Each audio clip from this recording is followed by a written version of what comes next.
เทศไทยให้ความรู้คู่ความสุข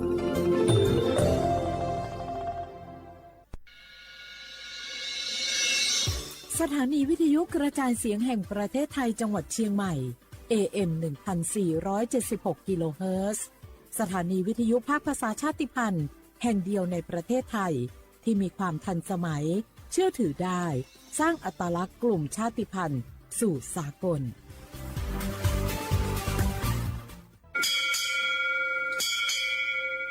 โอโบดะจ้า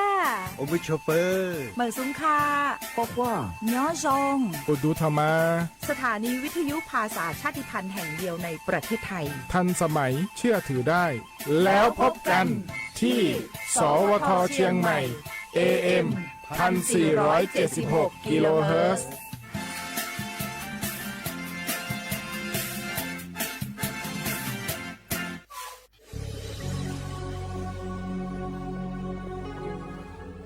เกิดเป็นคนไทยเติบโตบนผืนแผ่นดินไทยจงภูมิใจในความเป็นไทยชาติไทยเรานั้นนับเป็นชาติที่มีความเป็นมาเก่าแก่ยาวนานเรามีภาษาวัฒนธรรมและมีสิ่งต่างๆที่เป็นเอกลักษณ์ให้เราได้ภาคภูมิใจในความเป็นคนไทยเราควรเห็นคุณค่าและมีความรักชาติหวงแหนแผ่นดินอันเป็นมรดกของบรรพชน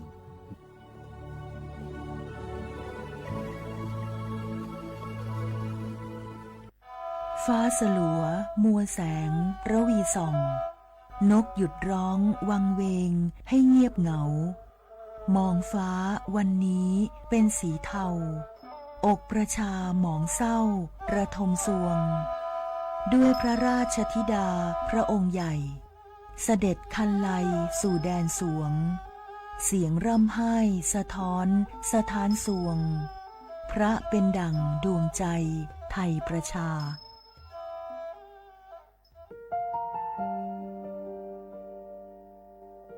งาฮือละหุยาชอเจทอกาไทมีกเวจอมออเอโลอาสะและไกเปวิทัปปะตองาฮือนิมาลูจาเวโยงาฮือมีเวอเอโลแลมีจอมอเวอปาโลเกโลมุนอมาโคโลโกเอเปเวโย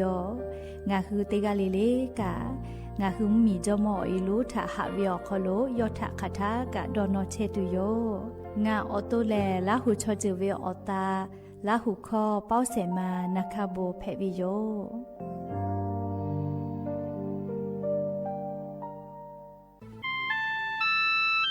งาคือจังหวัดจีใหม่ออกข้อต่อคืออติออกคโลโฆษณาติผาคือกาเวลโกจ้าดาลาเพวิโยอลโกงาคือจีใหม่ออกคโลเวสถานีวิทยุกระจายเสียงแห่งประเทศไทยจังหวัดจีใหม่แลออกข้อต่อเวสายาติผาสู่ไกเวกาวูจ้านอฮือและโฆษณาติผาคือกาเวลโกจ้าดะคือโทรศัพท์นำบัตรแม่0 5 แซนี่4ขอ0ขอฮีมาเฮเลกะ0ก้อนี่อ้อขอฮีง่า4ก้อโทรศัพท์นำบัตรชเวทะจ้าดะและโฆษณาติผาคือลาเพดิโย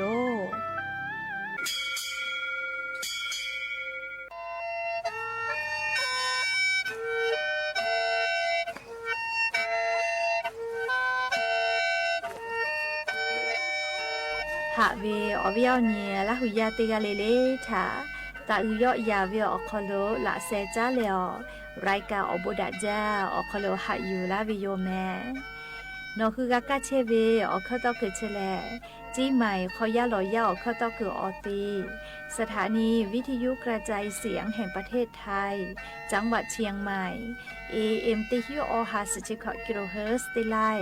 ปืตาเลนพอติพอ Facebook Fan Pageสวทเชียงใหม่ AM 1476พ่อไลฟ์สดติดต่อไปเชวิโยตีนีเลเลมุหลอกกอวิออยาตีชตินาลิตาและซาวูมุหลอกกอตีชนาลิทาคาไกและมเผือวิออยาฮินาริควายตาและก็นาริทาคาไกตีฮาเลเลงาคือละหุคอรายกาอโบดาจาต่อไปเชวิโยและงาออโตละหุคอเป้าเชเซมานาคาโบเมวิโยงาคือละหุยาติกาลิเลกาละหุคอพอนาเลออาชุยอละหุชอเจทะติแกโอกาปิดาเกเพวิโย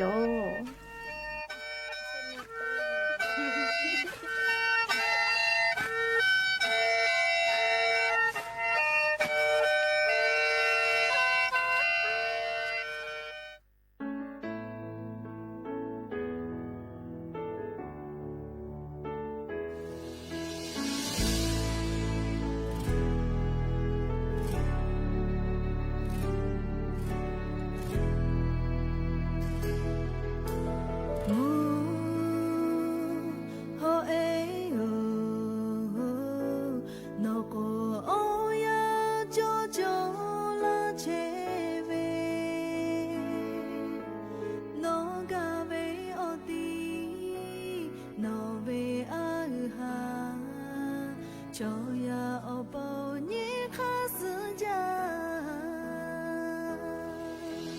喏，他你过，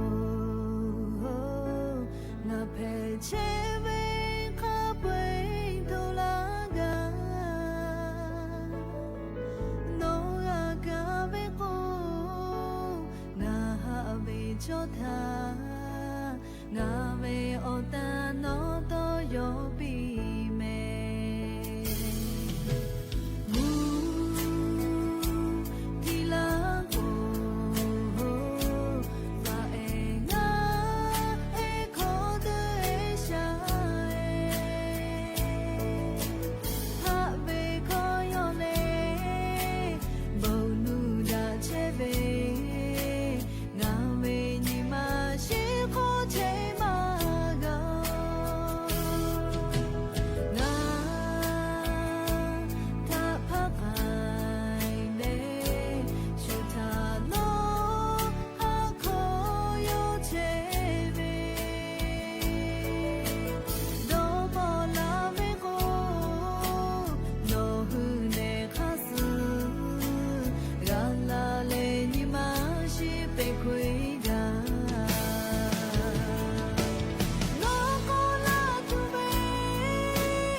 อบูดัจจาวิโย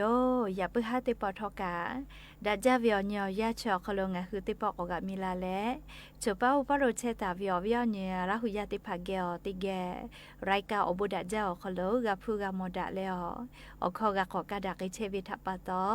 อรอเปติกะเลเลทะตาวิโยยาวิโยคลลาเซจาเลอรายกาอบูดัจจาคลหะอยู่ลาวิโยแมฮาวิโอวิโอนี่ละหุยาติพาวชติจาวิโอยากาเนี่ยคือไทมิงก็คอโลแลมุยิคืออยาเพวิตาปะตองาคือติกาเลเลทอกาเชซาจอซาพอวิทาอายิเตแมติกาเลเลกาจาวิดอวิเชวิจอวิเตเจเลเลพออายิอยู่แล้วอาชุยอตุยอยากาทะคะเดนหาซาดักอิสิแม และยันยี่เวอยาแลชุดที่สองคอโลกาสเปเตนียานี้สหปาจุเรหปาคอโลยาญอติชุเซนีฟันเพวิโยและจะขอโทษการนี้ฮีนิชุขอขอหาเวียวเนียระหุยาติเผา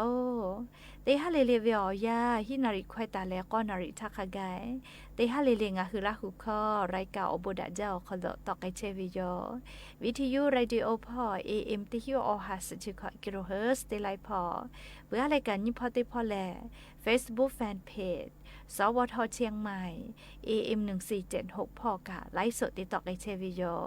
งะคือละหุยาข้าพ่อซัพพอร์ตจอกอุพอพอนาแลติแกนี่คือ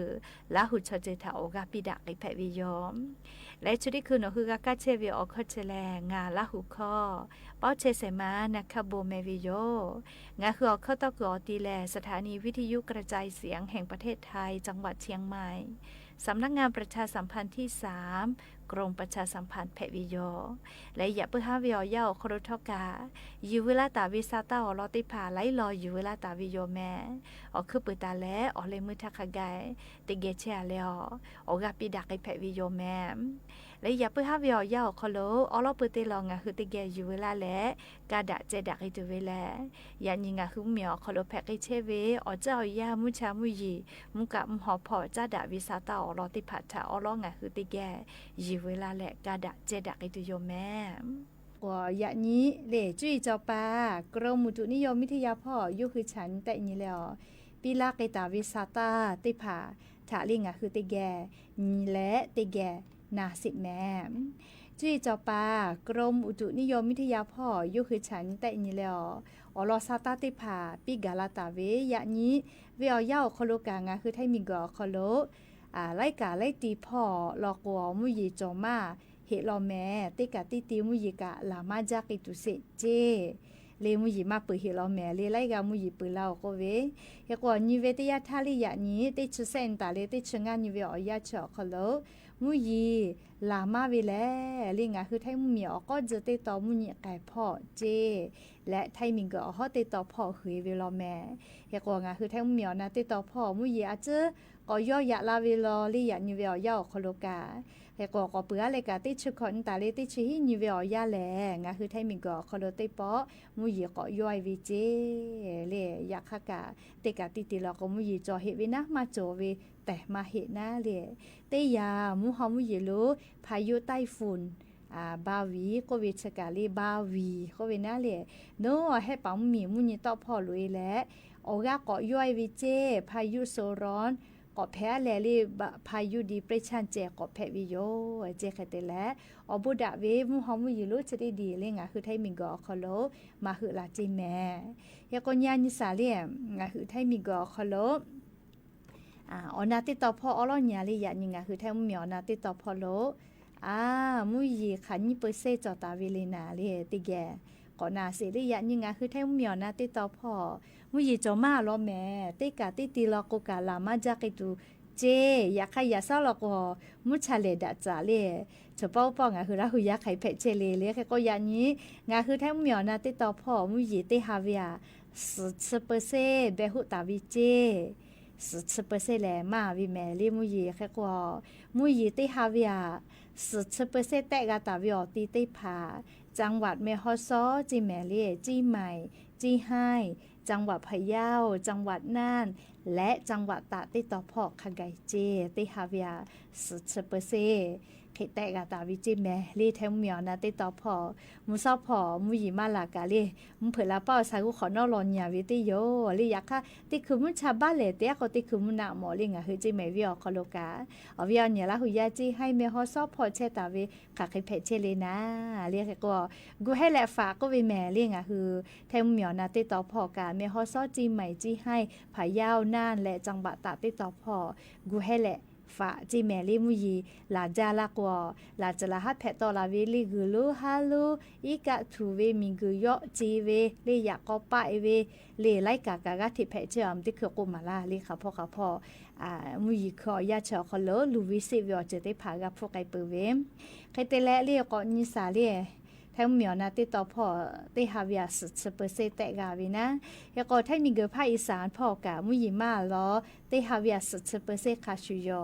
ไทยมีเกก็จะติดต่อออดเปอร์เซ็นต์มุยิต่อพ่อขอเปอร์เซ็นต์ไทยมีเกฮอติดต่อราชเกออาดามาเลเอาไทยพ่อออดเปอร์เซ็นต์แต่เลสุดเปอร์เซ็นต์ขะไกและกุฏิพ่อกะติหาวิอาขอเปอร์เซ็นต์เขยานิมุยิแต่กาตาล้อลิชกาจีจอปากกรมอุตุนิยมวิทยาพ่ออยู่คือฉันแต่นี่แล้วซาตาปิกาลาตาวิโยอวิยาเนี่ยละหุยาติเผา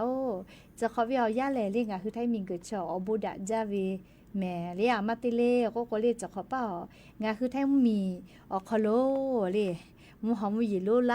ดีคือลาตุเตียวิกานี่คือไทยมิงก็มาหลุลามาหือลาเลชุมเหมียวจอกไอเวเฮก็มูหอมยิโลพายุใต้ฝุ่นบาวีจะได้ดีทับปะตอเลยให้ปังมีมาโกเลไต้หวันมีพ่อลอกโกกาลูวิซิวิอจะได้ผักกากับฟูมาวิแม่เลไลเหมียวคอโลเฮก็อบุดาเวก็น่าเลงคือไทยมิงก็คอโลจะขอเปล่ามูหอมยิไลดีมือหือลากะเลงาคือแทงมีทะมาหือลาวิทับปะตอลูวิซิเวชื่อมากับผู้เจ้ากะเลชมากับผู้วิโยเฮก็นิเวตยาทาจะขอเป้ากามุยิขอยาชอคอโลไล่เหมียวอคโลกาลูวิซิเวรีภัยธรรมชาติก็เวทับปะต่อนาลีลูวิซิเวกับผู้เวไล่มีกับผู้กักขาไกเปวิโยเรียกว่านิเวตยาทางาคือไทยมิงกืออคโลกามุยิลาจาวิโยเลียปุลาเวงานนิขอเนเลปุลาตาเวติสอคโลมุยิลาจาใครแต่และนัวเลียจังหวัดจีให้พ่อพยาเมงไรพ่อปุลาเวเมฮาจะก็มุยิลาวิมาปุเจเลตักตักคือโกลาวิยาซ่อมทีวิจิแม่คเตเลลีกาลูลูลาลีกาทูวิเจเลอีกาทูวิจิแม่มุทิลาป้อแสนาลีแควคเตยาทาเลบ้านศกเปาหมู่เสือตำบลแม่เปาอำเภอพญาเมงรายจังหวัดจิให้พออีกาทูวิเจมุยิลามาจาวิทัปตอลีกางาหุมมียาเชกุยคอมือเจ้าว่าจักอเตียคโลอีกาลูลูลาเลอีกาทูแลลูวิซิวิอเจติผากับผู้วิจิแม่ไกเตแลยาซอหินาลิวิอยาคโลมุยกอเปือลาวิทัปตออีกากะกอยอยาลาแลงาหุมมีพ่อเจ้าหน้าที่กติปฏิภากะลูลาแลลูวิซิวิกับผู้กับแพกไกตาเวียเลออกะชานีเลสำรวจกิเชวิเจยาคาคาเคโกทอกาลีจะได้สอคโลกางาคือไทยมิงกืออนาติตอพ่อโลกามุยิลามากิตุเสวิทัปตอเลลาจลาฮาแพตอลาเวกือลูฮาลูมาโกเลให้ปุขออีกาลูลูลาอีกาทูมีปะเวมิงกือยอจิลาวิจะได้ผาถากูเฮเลฟาตะแมมยาโกปุลาตาเวติสอคโลกาลิงาโนลีจีเฮลเตเลเมเจ้าเตเลเมไอโอเตเลมือเฝ้าเตเลชัยประกาพ่อเตเลจีดาวจีใหม่ก็ลาวิโยเลยาโกกาโมเวเลนัวเมไอพ่อกากายากอกามีปะจาลอมีกือยอเจเวเลสาลือแลกาชุดคือดอยแหลมก็เวเลไตคือคะลอกกามีปะวิจิเลยากอยอเจลาวินะยากอปุลาทับปะเวติปอกอเตียเวติปอกอยอเจลาวิเจเขกอยากอกากาหุสวิเจเลลูวิเสเวมากากาลาตัวอโปยากอจะขอเป้ากาไลขะกามุยิลาวิทัปตอลีมีปะวินะยากอเมฮอซอพอกาไลจะโยเรียเขกอหนัวมือฟ้าพอกายากอไลกาปะเลยอยากกากาติติเชมอเรียกก็มุยิขอยาวคโลอเจจะได้ผ่าทางคือสติตาเลกาฝาเชวิโยแม่อลอกวเฉลลี่ยอขยอมุยิขอยาวคโลแผตอลาวิภัยธรรมชาติก็วิอเจติผ่าแผวิโยมกานาไกปือเลเชวิอลอกาก็จ้าเลกาเลียววิอเนี่ยละหุยาติเผายาซ้อมทีละพออาลาเคตินาเลเคติยาทาลีมัวกุธิพอราดเผาก็เวติต่อพอมึงเผื่อตาคือเจอดอซาจ้าคืออตีเล่โรงเบียก็เวจิเมลิมัวราดเผาพอยาซ้อนะวิอยาเลมทีละป่อเตนาลิภาคติยาทาอามิตุวิเจชอกาติกุเชเวลิข้อกาเจอดอซาจ้าเลวกาติกุเชเวอยาวคโลอามิตุอาลาวิจิแม่เคยเตเลอชอกาพอต้อยกาปากวอพอต้อยกาเวยาคามาพอต่อยกาปาแล้วก็มาพอต่อยกาแล้วอามิเสแปวิโยอย่าซ้อมทีละเป้าตุลาวิอยาวคโลปุโธ Facebook เป้าสาตาตาลาเว เลกุทิราดเผาพอโรงเบียมเผื่อตักคือกึกกอเตียวอามีตัววิชอเซเวนี่จะสกาเกาเจก็เลซาตาตาลาวิเลติปอติตุลากาก็แต่ละยันสาวขอนองกาแลเลชอเซเวจาลากาออกมาตาลาวิโยยาก็เชแลเลสำนักงานการแพทย์กุทิพออลอซาตาปิลาตาเวยาซอติชนาลินชนาทิเวียยาคโลปิกาลาตาวิซาตาโยเอกว่าหมัวเลโรงเบียลาดเผาพออามิตุและชออามิเสแปวิจาลาคาเปเซชนิกาเกาเจคาเตเลนาวิสุชเซกาและเลนาจาวิกาลินชงากาจอเลออาเจเจนาวิกาเซชงากาเลอเจเจนาวิติชเซกาจิแมญาณิวิทยาธาชอแม่วิกาจอมาหิเจเลเกกอชอเซวิจาลาติภากากอตะลามาดูออกคาจอวินาเลียวลอกชอแม่วิไลกาจอหิจิแมเฮกอชอติกากาลอกกายึกามาเกาเจอามิชวิทัปตอเลหากาจากอเมจาเฮกอกู้ภัยอมุติภาโกเวเลอามีตัววิเจลาเลยุหุลุยเลจากาปีวิชออลติมุชอยิมิตอลากเตเขาพุเชลาวิเจเตผาลอกซามาหัวเจอยากคาเตผาลอกซาหัวเฮโลเจเฮกอติปตินาเชยโกลุยเลกาปีไกวิโยเคเตเลเลกอลุยนิเวียยาวคโลโอลิข้อกาคือเวทีเป่าชอสาลาวิมาจาจิแม่เลียมิเชเลนะเคเตเลเตปอกอลุยนิวิชอเลอากาเยคอกาโลจิแมเลชอสพัวลาวิมาจาวิอามิเชเปเวเฮกอพอตอลามังกาเวเลียวเวียเนี่ยละหุยาติเผาเผื่อตาคือเกยวิกาสติเตแม่เลีก็ตูอืจามาดอมังกาเวอคโลญาญิเลกุทิพอกึกออตีเลโรงเบียลาดเผาก็เวลิมเผื่อตาคือลิคอกาลิคอนาจดอสาจักอตีแผเวนาตาคือกึกอตีเลเฮกออามิตุอลาวิเจเลียโทมาทักปะตออามิตุเวนะกามาสเสนะเฮกอเสพาลอกกาจะได้คืออามิเชเลนICU จาวิจิเมลีคาจอยนาจาวิโยเตเตโกเลชได้คือหมัวกุทิพอเชียวิอปอยติผายากะจาลาเวเลเตเตโกเอลีฮิออเปเกฮิเวสลักคุมาฮิออวิเจติกาโกคาลาชากาเจตาญูกาญีกาวิเจโกเลเลอามิเชเปวิอคโรชอกะจาลาวินะจะได้คือชอมแม่วิจอวิลโกหะจาลาโกเชวิโยเลอลโกหมัวโรงเบียลาดเผาคโลอามิตุอาวิอามิเชเปวิชอตูยืมากาวิกาไลกาโจหิจิแม่ลิชกา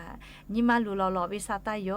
เลเขกงาคือมึงผึกกึกอตีเตผาจากกึเวลาโกยิมิพอมือจอลอเลละจะละหาแผลละก็ยิมิหะพอตอลาวินะยิมิพอเฮกว่ากะเยวชอพอยคือมาหิจิแม่เลียกะเยชวาทวาวิเขาเรียกว่าแพวิเจตอลามังกะลาวินะเลเขกเตกาเลกะอามีตุเวชเขจาเตละก็เลยิมิตอลาคือเตเข้าหะจาเลยิมิจาเลหะพอตอลาเลชกะกุทิพอมึงเผื่อตาคือกึกอเตียวคโลอามิตุเวลูวิซิวิอเจเตพากับผู้เวจาจาวิโยแม่ลิจกะอยู่เวลาแล้วเวียเนี่ยละหุยาติพัทธะอลอสาตาติภากาลาวิโยแม่สำนักงานปศุสัตว์จังหวัดเมฮอซอพอกาวะนาบึกาเลวะผู้สเวอลอสาตาติภาจะเคปิกาลาวิโยจะได้ปอวิอยาปศุสัตว์จังหวัดเมฮอซอพอและลีอปตปังหมูพอกาอตีวะสกือข้าวเตียวคอลูลุยและจันยิวิโยเลแพกอตีและบ้านดอยแสงตำบลปางหมูอำเภอเมืองจังหวัดแม่ฮ่อซอพอเจจะได้ข่าวคอโลเลวะผู้สวิเจกุมาเลจะได้คือขับเปือขอชกอกแขเกาจิเมเลวะเซเวเฮกวะหุเสพันชงากาเจเลคเตเลจะได้คือวะโอเคก่อนนาฮิวิจิแม่ก็จะเลว่านาบึกาเลนาเวเลเลฮอนาชนาโอกาญูเลอจามากาดอมากาเลก็จะพูดสวิจกุมาฮัลโหลว่านาบึกากะนาบึกาวิชกาก็ตุวิโยเลเตคะเตโลกาเลว่าพูดสลาวิโยแล้วก็ว่านาบึก็วิชาจ้าทะจ้าเปไกลาวิโยแม่ออกาญูมากาก็แป้งไกตัวปูนาเลวะสาวิคาปิกาดูตูเจเวอสามารถพัฒนาเจเลียมที่คือวานาบึกาเลสาวิอานานาบึเลชอยากก็แป้ละก็เลวะนาเลสเวคเจมาเฮเลชอยาวเรียกกว่าจะได้คืองาหุมมีพอกติปาติผาทกากาเทราชากะนีแล้วชอยากเกมากาแป้ละตูไม่กาเลจ้าทะจ้าวะเลมากาเป็นดักอีตัวอปูนาฟาวิโยเลขกจกางาคือฮูตาวิตุนุตุสะวะกะติภากาคเดกันยหาซาวิโยนาบึกาลาโก อสาตาพะจ้าเลียวากะนาบุกาซาวิอปุมานี่คือชอยากอแป้กาบุลาลาวิแม่แต่ก็แลงาฮือวิยเนี่ยละหุยาเมียเฮาซอพอวาซาวิจ้าวิลกุกาเลีคะเดคะเดติเมียเลจ้าเลวานาบุกาเลซาวิชุดอฮอลานานี่คือมาชีวิตปะตอเลวาซาวิจากอติเตผาทอกากาจะเลกาลุวิโยเลขกว่าวานาบุกาเลซาเลดอฮอวิลกุเลคอพิจอวิแม่ลิมีวิอเลียวคากฎหมายคาสนะเลขกว่าจากวามชอกาแป้โกเลไม่กะดอปากาแป้ลาวิแม่เลวะดอปากาเขกงาคือเตกาเลเลกาติจาติดอวิอคโลชดิเจเลคะเดติเมียเลจ้าเลก็ตุจาเลผู้ตีพยาใบไม้ตับโควิกาแพ้มันจะรอเลียงาคือไทยมีกอคโลเลขกว่าสตาคาเสลงทะเบียนไกตาเวไล่กาลอกุกาเลกามากาวิติภาดอลจาเรียกกว่างาคือติจสินทาโลโกโครงการบัตรสวัสดิการแห่งรัฐอคโลนี่คืออเมคือตาเวลงทะเบียนไกตาเวกามากาเวขากาเตคาโลกาจาเชนตุเลก็โกเลอคาติภาไล่คาจอลอเรียกกว่าอลอเตคาแลเว็บไซต์เลโครงการบัตรสวัสดิการแห่งรัฐจิแม่เลเว็บไซต์โครงการบัตรสวัสดิการแห่งรัฐอคโลเจเลนคาเตคาโลโกแอปพลิเคชันทางรัฐจิแม่เรียทางรัฐพอกาแซะคาเตคาโลโกแอปเป๋าตังจิแม่เรียแอปเป๋าตังพอแซะกาชอนี่คือค่ะนี่คือโทรศัพท์มือถือออกคอโลเตกาวินะเรียคเตแล้วงาคือโทรศัพท์มือถือออกคอโลเช่นยิมาปื้อวิโลโกกาเรียธนาคารจุยารัฐบาลจ้าดาตาเวงากาจอวิจิแม่อลอเตกาแลธนาคารกรุงไทยนิกาเตกาธนาคารออมสินแซกาเตกาธนาคารทกสอกาเตกาธนาคารอาคาสงเคราะห์งากาเตกาธนาคารอิสลามแห่งประเทศไทยเลธนาคารงากาชเวียลีโนคือบัตรประชาชนอยู่ไกลและกามากาวิอเมติผาจัดเช่นแผวิเจติจสนี้สหปาลีชดิสสเปงานทาจวิโยเลียววิอเนี่ยละหุยาติผาโครงการบัตรสวัสดิการแห่งรัฐอคโลอเมคือตาวิชอติผากามากาเวเลสลาปานิโลแม่เลียสเปงานยินติจสนี้ทาลอกว่าเช่นแผวิโยเรียกให้เตและเช่นนี้และเลียติจสนี้อคโลเช่นนี้แล้วนอและบัตรสวัสดิการแห่งรัฐกาวิลโกนะเลนี่หมูก็จะวิแม่เลชเวียคโลกาจะได้คือกาจ้าเชเวียปีเตหมูเลลงทะเบียนยืนยันสิทธิ์แล้วกาวิลโกติชติตุมาโลเจจะได้คือกาจ้าเชเวเตหมูเลจาก็ยืนยันตัวโตตุมาโลเจแม่เลคาเดนาเล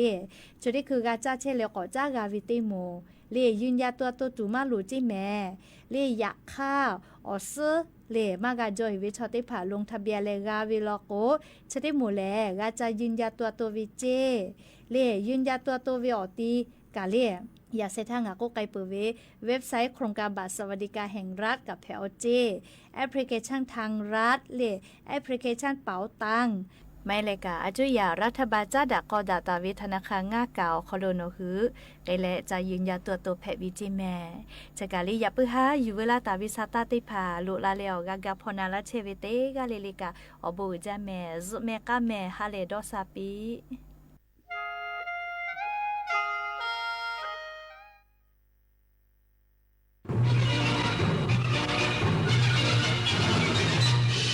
สถานีวิทยุกระจายเสียงแห่งประเทศไทยและเครือข่ายทั่วประเทศเสนอข่าวต้นชั่วโมงรู้เร็วรู้จริงเกาะติดทุกสถานการณ์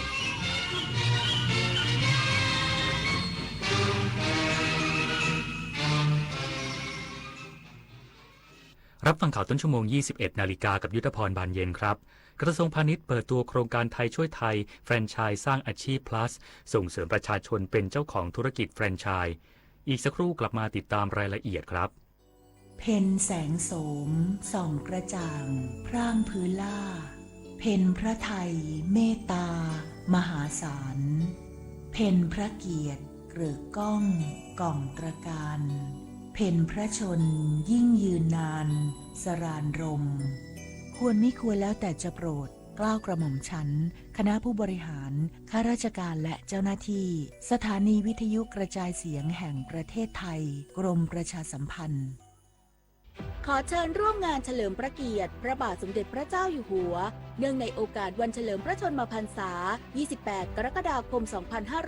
2569 ในงานสายน้ำแห่งชีวิตใต้ร่มพระบารมีสืบสานวิถีรัตนโกสินทร์ร่วมพิธีจุดเทียนถวายพระพรชัยมงคลพร้อมทั้งกิจกรรมอื่นๆอีกมากมายในวันที่ 24-26 กรกฎาคมนี้ณสวนสาธารณะป้อมมหาการเขตพระนครมาร่วมสัมผัสเสน่ห์วิถีไทยไปพร้อมกัน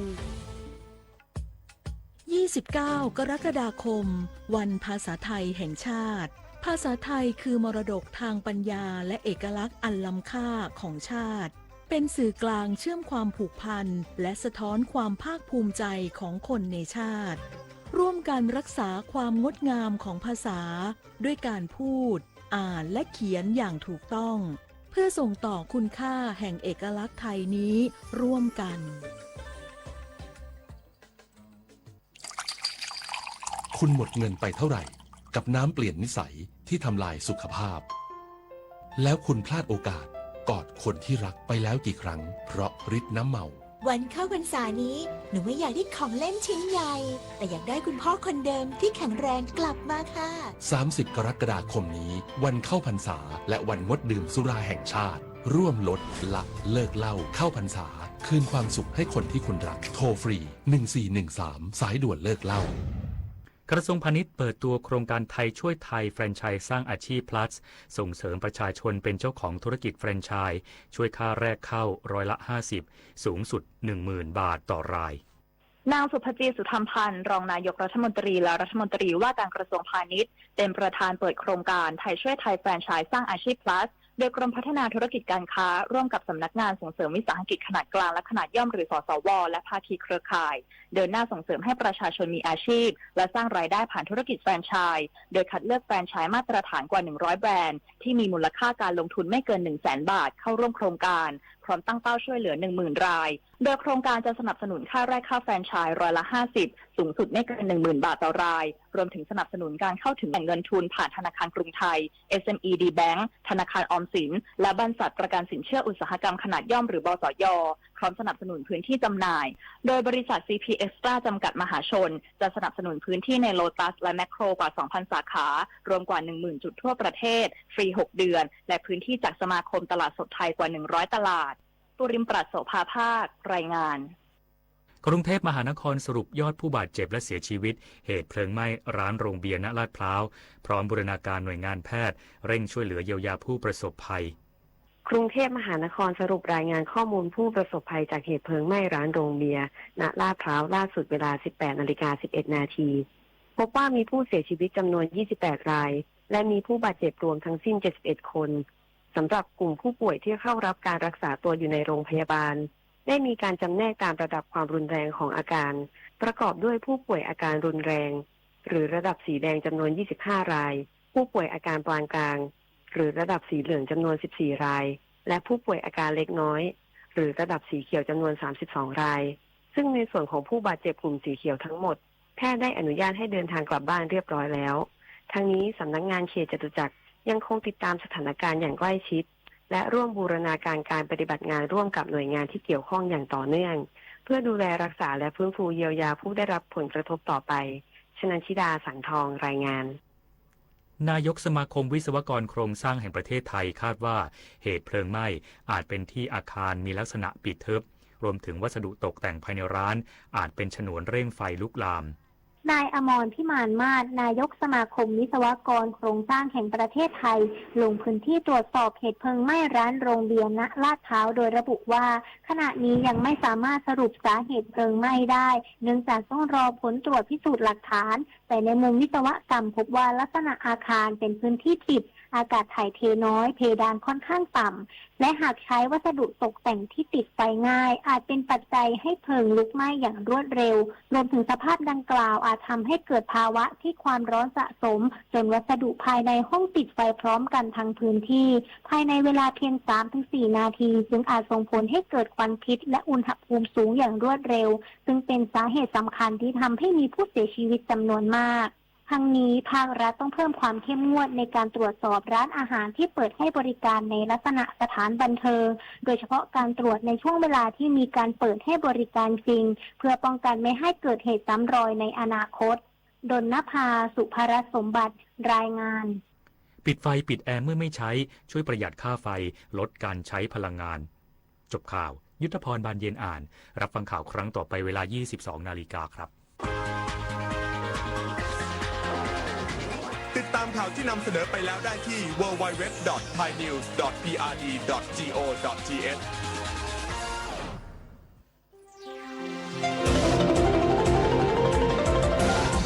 วิทยุแห่งประเทศไทยให้ความรู้คู่ความสุข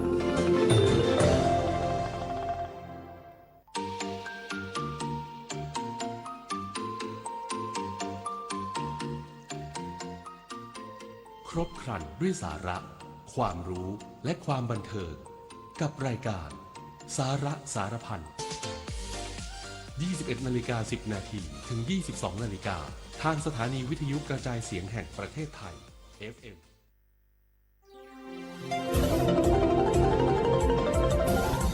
วิทยุแห่งประเทศไทยให้ความรู้คู่ความสุข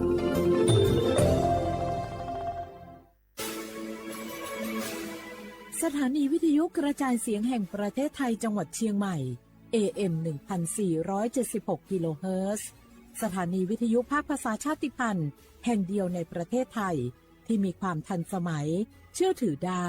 สร้างอัตลักษณ์กลุ่มชาติพันธุ์สู่สากล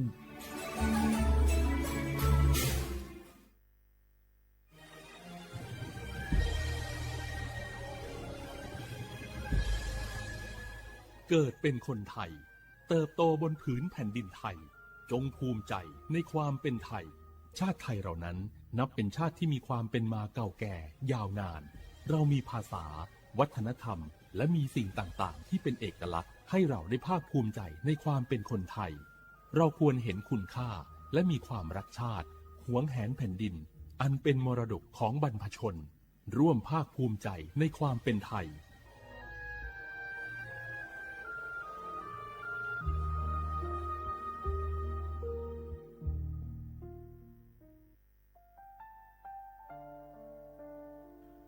อาเดือไทยมิขอสองเผาอามาสมเด็จพระนางเจ้าสิริกิติ์พระบรมราชินีนาถพระบรมราชชนนีพันปีหลวงควยตาโอดาเลียกาชายันดาชอเนมาอายออามามิขอเปียวเนไทยมิขอกะดูอาคาชอเจอกะดูเงเกเนลาหมายแอจิชนีเถามิเนนือมาละควมาเงเลชญาเธอมิเนอาดืมาโยหานาลูอายองเนกัวเนโยเยบอเนมาอีนอายอมาโดอาดืเนโกเอียเนควยตาโอดาเลมิเนนือมาหน่วยสาวเนวอจอจอยเรญาอาดืมาโยหานาลูอายองนือมาละควยอจอนาลูเนเกอเนโยเยบอชอเนมางามาอาเขาชอเจโยกานาลู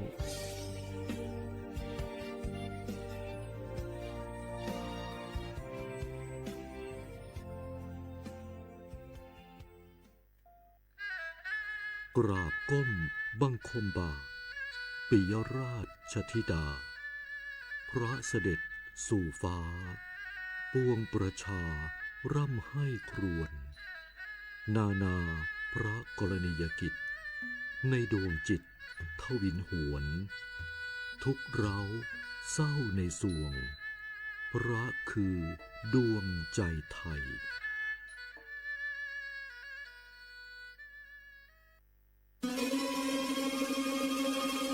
ก้าวสำคัญมาถึงแล้วเจียงใหม่น ครหลวงของล้านนาสู่การเป็นมรดกโลกต่างวัฒนธรรมขององค์การยูเนสโกเมืองที่ยังมีชีวิตและมีประชาชนอาศัยอยู่ร่วมกันวันที่ 3-8 สิงหาคม 2569 นี้สภาการโบราณสถานระหว่างประเทศจะลงพื้นที่ตรวจความพร้อมจังหวัดเจียงใหม่ขอเชิญชวนภาครัฐเอกชนและพี่น้องชาวเจียงใหม่ทุกคนมาร่วมแรงร่วมใจพัฒนาปรับปรุงพื้นที่ทั้ง5ประตู4แจ่งตามแนวคูเมืองและ7วัดสำคัญวัดเจียงมั่นวัดพระสิงห์วัดเจดีย์หลวงวัดพระธาตุดอยสุเทพวัดสวนดอกวัด7ยอดและวัดอุโมงค์ช่วยกันดูแลให้สะอาดงดงามคงคุณค่าสถาปัตยกรรมดั้งเดิมเพื่อต้อนรับการตรวจครั้งสำคัญนี้ร่วมกันร่วมสนับสนุนเจียงใหม่สู่เมืองมรดกโลกต่างวัฒนธรรมโดยสวท.เจียงใหม่สำนักงานประชาสัมพันธ์ที่3กรมประชาสัมพันธ์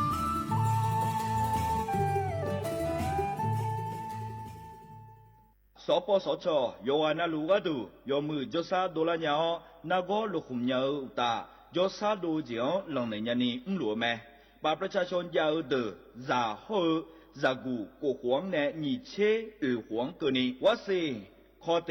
บาดทะยา HPV มะเร็งปากมดลูกโรคเอสไวรัสตับอักเสบซีนาโกเฮเดอชีเนเชโฮแม่ความดันมียนือนาโบเชโฮยาคอจิบาเยลัญญาจีจานาโกนางลาและเชโฮวันโลบูเดเชโฮ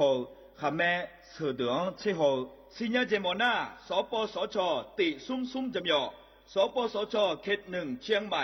นากาจำยองาซุ่มญีเยงาซุ่มงปะโยดัมโอเดนากาตีโกจำยอนึมานาโกนาลูเดนากาติซุ่มญีซุ่มโยกานาลูกาตุเมเดฮัลโหลสวัสดีครับพี่น้องอายุอันนี้เดือขยาวโฆษณาไกกะกอสถานีวิทยุกระจายเสียงแห่งประเทศไทยจังหวัดเชียงใหม่พปานเนบีเคฮอมอนาแอออนหลิญาเมเจสถานีวิทยุกระจายเสียงแห่งประเทศไทยเฮนาอย่าซื้อก้อนบีเอดูอย่าล้อนแต่ช่องหางละหาเช่กับปจักกันเนอดูพ่ออีสอนนี่กามาเล่าเนกามองขากากาอีกุญญาอายุเนียวโฆษณาบีเกหมอญาแลนึงมาอ้อนานากาในเหลียวในชนยางายีเนียวนากาสัมโบนาขอนี่จำยองาซุงมีสีโกจำยอโกเย่และงาเดใจที่โบนาขอนี่จำยอเวนี่มีโกเย่งาสีเวและงายีเนียวมาเซเกญา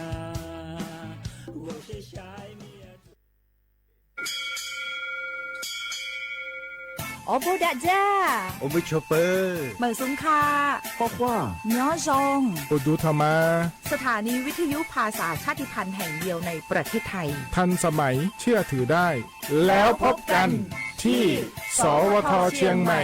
AM 1476 กิโลเฮิรตซ์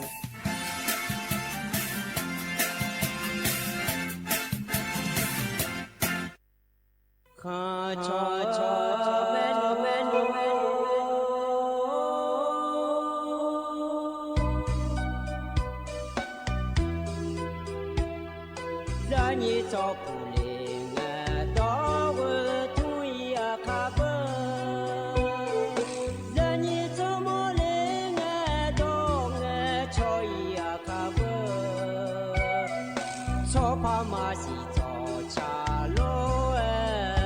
นาอี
起子马我马出世切比好马有呀绿塔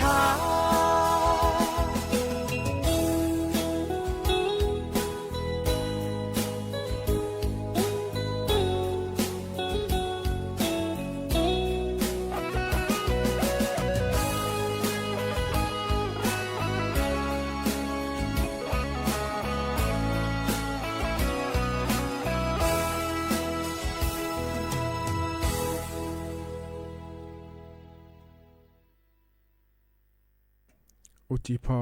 อุตุธรรมะเดไอเย็นนี้มีของยาโยกะนาลุเนรอเย็นเนียวให้อินนาดอนเจอทีนงานกะละแม่เย็นวันจันทร์งานในเธอมีเนรอเย็นยุมจินางานแหนอายโยเชมือแหนที่เขาหลอจดามาเดเย็นเดนาลีอายามนะขอเนียนาลีเวหลานเนนาลีเชหลังเกินนี่เราเลยเย็นนี้อินนาเราเนียวมีหงอันอัดแบนกลาเมเดนจนหัวจ่อนาเราเลยนี่ที่ไม่ได้ยี่จะขอดอยเลเจอายามมาคุยรอโยกานาลัวกาบีมาเดยเนียเดียกปานเนนะหาลัวมาอากาจนเนนะหาลัวมาเดยเนียเดขอเนี่ยให้ยุ่มอายามเฮยามละคุยนาเราเนียวกานาอายามชาลาวเนี่ยเราเลยนี่เธอเนี่ยยศาเลนะหาจอดูเราเลยนี่ที่ขอโลจอดามาเดยเนี่ยเดนี่จอนาลูชาเทนนะหาลาวลัวล้อมาขอปานมาเฟซบุ๊กปานมาชอนเทนนะหายาแม่เนี่ยล้อนิ่มเจฮกาหมอมั่วดูเนี่ยรอนี่อยู่นาลูเนี่ยถอนเจอมาเดยเนี่ยเดฮกาหมอมั่วดูนะขอเนี่ยรอเนี่ยชมยานาสวทเชียงใหม่และมาเนี่ยเราที่บิบยานีและนครเนี่ยสถานีวิทยุกระจายเสียงแห่งประเทศไทยจังหวัดเชียงใหม่สำนักงานประชาสัมพันธ์ที่3กรมประชาสัมพันธ์และคูกานเนเดเยเนเดอย่าปนเอาหลุดถอนจุลังเงเราเยเนียวนี่นะก็ต้องเชื่อก็มาเราเลยนี่รัฐบาลประเดี๋ยวจะกะก็มาก็พอในเยนี่อยู่นาหลุดเนจะกะกาดานในบีซีบีกามาเดยนี่เลยถึงไม่แน่ร้อยเนียวเธอมาเข้าปานในมาเฟซบุ๊กปานในมานะหันยาแม่เนียวมาเข้าปากระดูนะคนในAMที่พระยาสีเช็กกิโลเฮิรตซ์พอปานในล้อเข้าในเฟซบุ๊กปานในกระดูนะคนเนี่ยชมยานาสวทจุดเชียงใหม่ AM 1476กิโลเฮิรตซ์และแม่เดยเนียเดแต่ก็จะพอในจังเทนนะหันยาแม่ล้อเฟซบุ๊กปานในนะหาลูน่าเนี่ยล้อเธอโยกานาลูไว้เฟซบุ๊กปานเนื้อเดอล้อเนี่ยยากาเกอผายล้องานก็กะจะกะกาดอนเฮยาชินาเกอผายล้อเนี่ยกดไลค์กดแชร์เธอจอนแน่ยามแม่เดเนี่ยเดแต่ที่เขาเราจะได้มาเนี่ยก็ยังมีกอแหลมถายาเนี่ยจะกะกาเนี่ยพักล้อเนี่ยเธอมีแน่อาคารโนอายามฮักกันยาหรือว่าจะกะกาดานเนี่ยบีซีบีกามาเดยเนี่ยเดยุมาดัมเบติเฮลาคุยนะเราเนี่ยอันเนาะจะแม่จะกะกาดานมาเนี่ยนิมจีเฮกาเนี่ยนะถอนเจออเดียขาอันนะโฮที่นอฉลางาเดยเนี่ยเดบลาสีนะขวัญเนี่ยซีอาขวัญน้ำมองที่โขงาเดยเนี่ยไทยอันนะอินาวันจันทร์และแม่เนี่ยล้ออันนะอันเชซุมบลาสีนะขอเนี่ยกรกฎาคมและขั้วสีเดอาโหนะขอเนี่ยนิพังอายาโกช่วยงาเดเนี่ยเดนะโคโตลาโตล้อเนี่ยถอนเจอนิมจีอายาเมื่อละขั้วงาเดแล้วก็งานเนี่ยก็แหลมถามมันจะกาดในมีนายล้อดอชาทิบิมเลพนาหดามาเดเนี่ยยุมก็เพราะในบินาหาดาเฮนะขอเนี่ยอายุฟ้ามนทการและคู่วันในชาติต่อช่างงานเดที่ขอล้วนนะฮะเบียดามา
เธอการยุ่มพอในบินหาดาดชาเธอก็เธอยุ่มนาล้อเยโยอายุฟ้ามนทการและคู่กันเนี่ยเช่าต่อช่างเย็นเนี่ยพอในบินหาดาเหอะแล้วเลยเย็นนี้ยกนาลูเอยานาหาเบียวดูเย็นเนี่ยล้อก็จะนอปลาอันในนาหาล่ายกนาลูอุตุธรรมะเดยเย็นเนี่ยเดมาเข้าไปในนาหามาล้อเฟซบุ๊กไปในนาหามาเดยเย็นเนี่ยเดนิ่มจีนางานแหนอายุเชื่อเหมือนที่ขอหลวงจดามาเย็นเนี่ยล้อนาลีเวลาแน่นาลีเชหลังก็นี่เดยเย็นเนี่ยล้อก็จะนอปลาในนาหาล่าเดยเย็นเนี่ยล้อเฟซบุ๊กไปในนาหาลูนะกดไลค์กดแชร์เธอจนแน่ยาแม่เดยเย็นเนี่ยเดก็รออันดับเบลก็จะกดันมาเย็นเนี่ยล้อถึงก็กรมป้องกันและบรรเทาสาธารณภัยและกลัวไปในจะกเย็นเนี่ยล้ออินุมก็มีหนังละคือเดียวไทยมีคนเดินนี่และก็ไงล้อเย็นเนี่ยที่ก็นาวีมาเลยเนี่ยจะยังจะเดยเย็นเนี่ยเดก็ย้อนเจ็บพักเอล้อเย็นเนี่ยย้อนเจ็บพักเอนะขอเนี่ยเธอก็กูเทมือดอกเพจเดอง่ายในอย่างนี้ปทุมธานีนนทบุรีนครปฐมสมุทรสาครสมุทรสงครามสมุทรปราการเหรอนักกูเทมือละคุยโจเดอเจอย่างเงี้ยเหรอก็อีน้อเนี่ยอันนั้นช่วยกันนี่ส่วนอันนี้เกินเนี่ยเธอมีมือละคุยชอตายาย้อนเจงอาจจะเดยเนี่ยเดอุยมีอะไรจานเนี่ยใบมาลาซาเราบ่าวอีจัวปากอดีตอนดาลังเจเย่เนี่ยล้อถึงมีเนี่ยเราบ่าวละกายาจองงาเดและตัวจากการงาเย่ที่ไม่เย่นี่ที่นาแต่ก็เธอพอยาจอเย่เนี่ยมันจะขอตัวเยี่ยมอยู่ก็ยาเดิมล้อเลยเย่นี้ย่องหลอเดและจากการโดเลวล้วนล้อเย่เนี่ยจากการด้านนั้นในบิสิบิกาเลเดเย่เนี่ยเดนะฮะก็เดือดไทยมีคนเนี่ยต่อไปรอฮอนเนี่ยไทยมีคนเดินนี่เกิดมาเยอะเนี่ยหรอเฮ้ยมีอะไรล่ะคุยเยี่ยมอย่างงั้นจะเดย์เยอะเนี่ยเดย์เยี่ยมอย่างเขาไปก็ดูที่ยับยุ่มและเกินเงี้ยรอเยอะเนี่ยเธอเนี่ยกูเช่นเนี่ยสีเชฟยุ่มเกินนี่แหละแล้วเยอะเลยอย่างงั้นเจเยอะเนี่ยหรอกูเชสมเชสีเชฟยุ่มเกินนี่เยอะเลยมีเนี่ยรอเยี่ยมอย่างเลยอย่างงั้นเยอะเนี่ยอย่างกันนะรอเลยอย่างนี้เธอมีเนี่ยเราก็หือเลกาเราบ่หือเลกามีฉันไม่ได้เลกายาจงาเดยเนี่ยเดแล้วจะกาดาเนี่ยในบิสิบิกาเลเดยเนี่ยเดหนาขอนี่รอลีโยอัดัมเบกก็เยเนี่ยจะกาดาเนี่ยในบิสิบิกาเยเนี่ยน่าจะที่ก็จะกาดาเนี่ยหนารัฐบาลปักโครงการจะโรเหลียวจางาเดยเนี่ยเด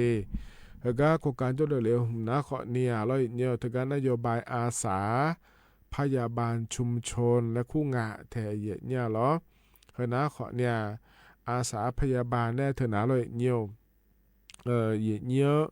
บิฮอลูดาอยู่มุดสะดวกปะเราเลยในบิชบันเนี่ยเลี้ยวและงานแทเยเนี่ยเราเฮิมนะขอนี่ที่พุ่งที่กาเลยจะแม่งามันเนี่ยนะเราเลยนี่เหมือนกันนะขอนี่ที่ตำบลละคุยโลและเยแทเยเนี่ยหรอเฮิมนะเดยเนี่ยเดบลาชิเพบิเนี่ยเนี่ยรอบลาชิเพบิใจเจเนี่ยเธอนักก็ปีเดินชอบบาโลรอชอบหมอเดินบิชอบบาก็ดูโลแล้วจนโอเหลียง่ายเนี่ยอสอบมอเขาปานเน่ข้อเน่ถึงก็โรงพยาบาลส่งเสริมสุขภาพตำบลล่อรพสตและคู่งานล่ออาหูบาเบื่อดื่มมาเบอร์เธออนามัยและคู่แม่แล้วในอย่างนี้เธออนามัยเขาปานเน่โลและรอเนี่ยอสมอเนโรและที่ขอรู้ว่ากูมันเนี่ยเนี่ยจะสามารถโดนเดิมบิฮอลูดาก็ดูโลชอบหมอเดิมบิฮอลูดาก็ดูโลแล้วกาบิมเล่ก็ดูเดแล้วงานเธอเนี่ยalorsเธอบลาชิเพอมือในยาเดเนี่ยเดชมบิดองยามกะละงาเนี่ยอีนอนเนอดัมเบดางาเดเนี่ยเดอดัมเบดาก็ดูนะขอเนี่ยเธออีนอนเนี่ยอดัมเบดาเนี่ยอันนี้เชเสียงก็นี่ชมยบิดอนญามาเจเดเยเนเดทมินาเยนี้โยฮันนึมาก็เนี่ยก็พอกะหมอเมียเลยและนะขอนี่ชมยโดเลยญาแม่ขอเนี่ยยอมาในโลยาเกิดดางานในเยนี้พยาบาลหุมาจอหลาโลเมืองละขอนี่ชมหมอหุมาเขาหรือดาหอปาจอหลาโลและเธอเดยา ยาสิจก็ยังอ้องานในเย็นนี่มันก็น่าช่วยอยากช่อหมอโลอย่างโลแล้วนะก็ตัวแล้วมาเขาเล่นยาเบอร์ล้อเย็นเนียวถึงไม่ได้ก็เดยาจอจีหลาเดแล้วตัวก็งานเทเย็นยาอินุ้มแล้วยอมมาช่วยดอตลูเกอร์ธนาสีผ้าหนียาตางาเช็กหวังก็นี่เกิดมาเจเย็นเนี่ยเราจะไม่บิดอ้อยาเธอนะ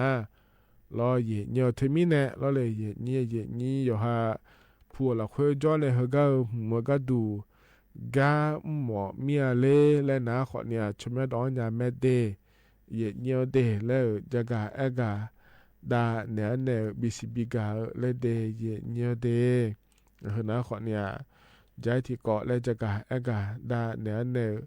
บิสิบิกาล้อเย็นเนี่ยอันนั้นใจที่เกาะก็ตัวเย็นเนี่ยจะกาเอกาดาเนี่ยบิสิบิกาเฮนาล้อเลยเย็นนี้เธอเนี่ยอินุมรออย่างเงี้ยตะกาแล้วมีอ๋อเนื้อที่เจแล้วโดล่าอย่างไงอย่างเงี้ยเธออย่าหุ่มหมาโลชกการทัชกมาขอเนี่ยล้อและเนี่ยเป็นเนื้อเงี้ยเธอเดย์เนี่ยเดหุ่มว่าชมดื้ออย่างไงเลยอย่างนี้มาวันนี้น่าถ่ายดอแล้วขอในหมังงาพลาดอแม่อย่างเงี้ยสกุชิและคู่งะแถอย่างเงี้ยสกุชิเธออย่าหน้าหาหน้าสิญญาไม่ได้เนี่ยเดก็แล้วอะไรแล้วเนี่ยเขาล้วนเนื้อล้วนแล้วอยู่ซอแล้วแกอเดียเนี่ยเด็กก็หัวก็ดูนะคนเนี่ยยังพาแกจังอาเจเนี่ยที่วันน่ะยังมือเหมือนเรามันจะนี่จะหย่อแล้วฉกของปลอมเลยคู่งานแล้วเนี่ยนี้จะโดนหลายเธอนะคนเนี่ยเธอก็สกุชิแล้วคู่เธอเราคุยรอเนี่ยช่วยยังเดือดร้อนยังเจคนนี้แล้วงานเธอเนี่ยเบื่อมองมาคนนี้แล้วงานจะเดียเนี่ยเดถึงมีเนี่ยเราอยู่หายาอุปมาเช้าเนี่ยเราอยากมาเช้าเนี่ยเยอะเนี่ยหมดมีอะไรแล้วเงี้ยเราเนี่ยเดี๋ยวมึงพายจะแม่ชดเชยหอเจเนี่ยมามันเนี่ยเงงาโลอย่างเดลเนี่ยพายงาโลแล้วจะมีเนี่ยงานอะไรกันที่นาเธอเนี่ยของปลอมแล้วคุณเรามันเงยจะมีเธอเยอะละเนี่ยอย่างเป็นเนื้ออยู่หาเนื้อนะขอนี่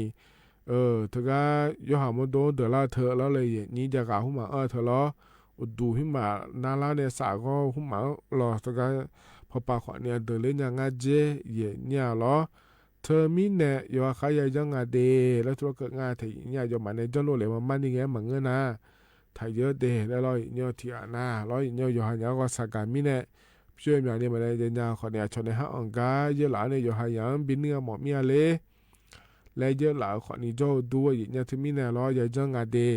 จะมีอันเดอร์เลยในอย่างเดอร์ล่าอยู่อย่างเนี่ยยังงาเดแล้วอย่างนุ่มแล้วร้อยเนี่ยจะกาเอกาดาเนี่ยบีซีบีกาเลเดยเนี่ยเดนั้นยุ่งเหกับอันนั้นแบบอย่างเหละคุยล้อนี่นะถอนจุนเนี่ยจะกาเอกาได้นั้นในบีซีบีกาเนี่ยเหกับหนาวเนี่ยเราเนี่ยต่อชัดทิบยุ่มแล้วพนักงานมาเดยเนี่ยเดยุ่งเหกับพอเนี่ยบินอาหารต่อชัดเหกับเหยุ่มนาเราเนี่ยอามีเนี่ยชาต่อช่างงาเนี่ยเราต่อชาชมยนะกาเนี่ยยาก็เอี่ยวและชาต่อช่างงาเดยเนี่ยเดหับยุ่มที่เขาล้อยนะฮะจอดามาเนี่ย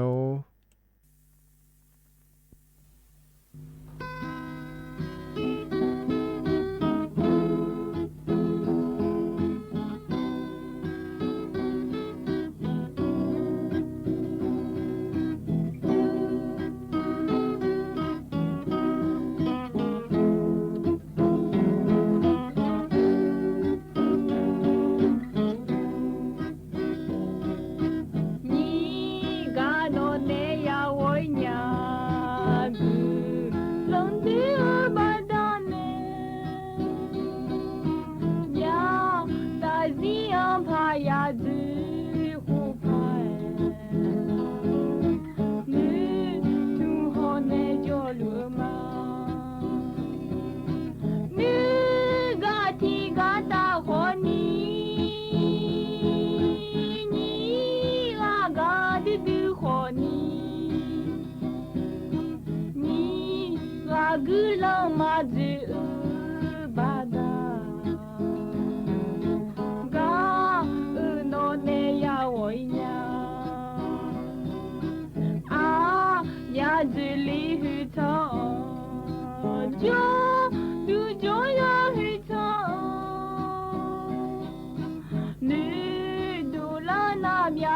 tu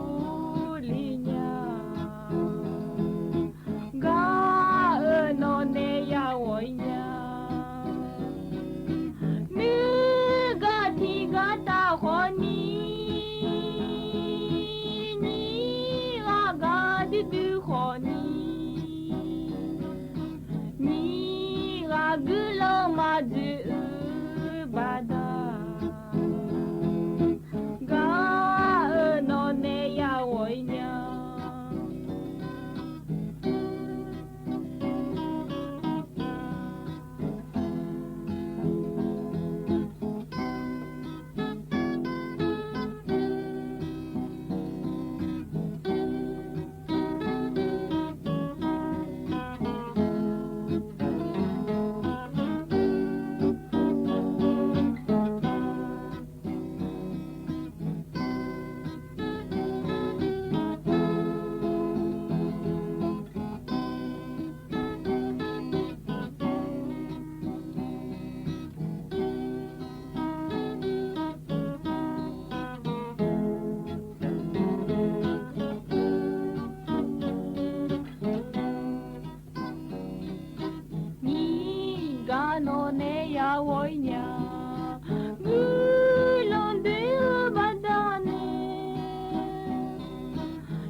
เธอนะต่อชาใจทิบยุ้มเฮกาเยเนียพอเนลบินาหาดาเดเยเนียวเดโยหานาลูเวยานาหาบยดูรอเยเนียวเฮกาจนอปาลาออนเนนาหาลาเยนี่โยหานาลูอุดุธรรมะเดเยเนียวเดมาข้อปาเนนาหามาลอเฟซบุ๊กปาเนนาหามาเยเนียวนิมจินางานแหนอายโยเชอมืนแหนที่เขาหลวงจะดามาเยี่ยเนี่ยชัวดำไปอย่างเราค่อยขอเนี่ยก็ก็ยังอยากก็เยี่ยเนี่ยจะกะอากาศด้านนั้นแน่บิสิบิกามาเดเยี่ยเนี่ยเดจะรอปากายุ่มหัวละเนี่ยน่าหาละเด้อมาอย่างน่าหาตอนยาเด้อนะขอเนี่ยเยี่ยนี้จะรอปาน่าหาขวดยาไม่เดเยี่ยเนี่ยเด้อก็อย่าโป้นหลุดถอนจุละเงี้ยเราเยี่ยเนี่ยเธอเฟซบุ๊กปานในถอนจุละเราเลยเยี่ยนี้มันน่าหาตอนยาเลยนะขอเนี่ยอันเนอเฮงเนออุสอุจิโลและบุอนทัดจีเนบิดามาเดจะรอไปนะขวดเนี่ยแม่เยี่ยเนี่ยหรอก็ต่อรู้จะกะอากาศด้านนั้นในบีซีบีกาเฮนะขอเนี่ยรัฐบาลไปในจะกะอากาศก็กอโลไอ้ยี่นี่ก็ต้องเชื่อก็กอโลแล้วที่มีเนี่ยเราอย่างนั้นรู้คนว่าจังแท้เนี่ยนะฮะเนี่ยแม่เดเยี่ยเนี่ยเดกันเนี่ยนะเราอย่างนี้ก็กอแหลมถ่ายพระจะกะอากาศด้านเนี่ยเยี่ยเนี่ยหรอเยี่ยเนี่ยอีกนู้นนะเบอร์คำยาวสุดๆแล้วยาลามีเนี่ยเราอย่างนี้ยออะไรเยี่ยเนี่ยมันยาสัญญาลายอมยาเจอย่างง่ายเยี่ยเนี่ยแห่เยี่ยนี้เธอก็รอนากาทีมเธอรอเลยสมาร์ทโฟนและขั้วเธออย่างนะนี่ว่ายอมยาเจขอเธอก็เธอพอแล้วเจ้าอย่างง่ายเยี่ยเนี่ยหรอเ แต่ก็อย่างนี้ย้ำจะขอดอเดอขอเนี่ยสมาร์ทฟาร์มและคู่แม่เราอย่างเดียวทีนั้นขวาเดียเจ๊คาเล่และเหรก็พอในดอกอันยาเราเลยอย่างนี้เราสมาร์ทโฟนและคู่อากาศเธอพอในเดียเดียวเดเพราะในวันนี้เราแต่มันก็ยังมีเจจังดาวจ่าอย่างเงี้ยจังหยาเราอย่างเงี้ยเธอก็เนี่ยรัฐบาลป่าพอป่ามาเจเนี่ยจะลายหยาอย่างเดอย่างนี้เธอก็หูบาเจล่างเงี้ยนะเราเลยอย่างนี้เธอเนี่ยบ่าวโชว์หุ่มมาเราอีล่างเงี้ยจอดลูอย่างไรหุ่มเนี่ยอยู่ในอีล่าแม่ในอย่างนี้ทะเบียนบ้านหุ่มมาโลละขอเนี่ยเราอยู่ในอีล่าเถียขอเนี่ยยุ่มนะแล้วเงี้ยอย่างเลยอีกคนจะอย่าเลยแล้วนะเราอย่างไรนะการเธอจะเนี่ยแอปพลิเคชันไทยดีและควรเธอญานะรออย่างเงี้ยเห็นในตาหนูสลังเงี้ย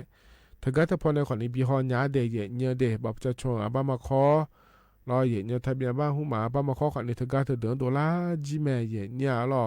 เธอมีเนี่ยเธอก็จะพอในขอนี้ฮอนยานะแอปพลิเคชันยังมีเจ็บพัดยาเสียอย่างเงี้ยเธอก็อย่างนี้ยุ่มยาเลยเงี้ยเห็นเธอก็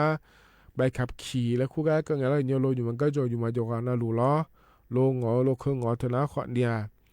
ใบขับขี่และขั้วเธอยาเดย์เยเดน่าล้ออย่างนี้เดี๋ยวจะมาเจ๊งไอ้ข้องเงี้ยอย่างเล่แล้วนะขอในตาโนสลังเงี้ยล้อเลยนี้เธอก็ใบขับขี่และขั้วเธอยุ่มในแอปพลิเคชันทางรัฐ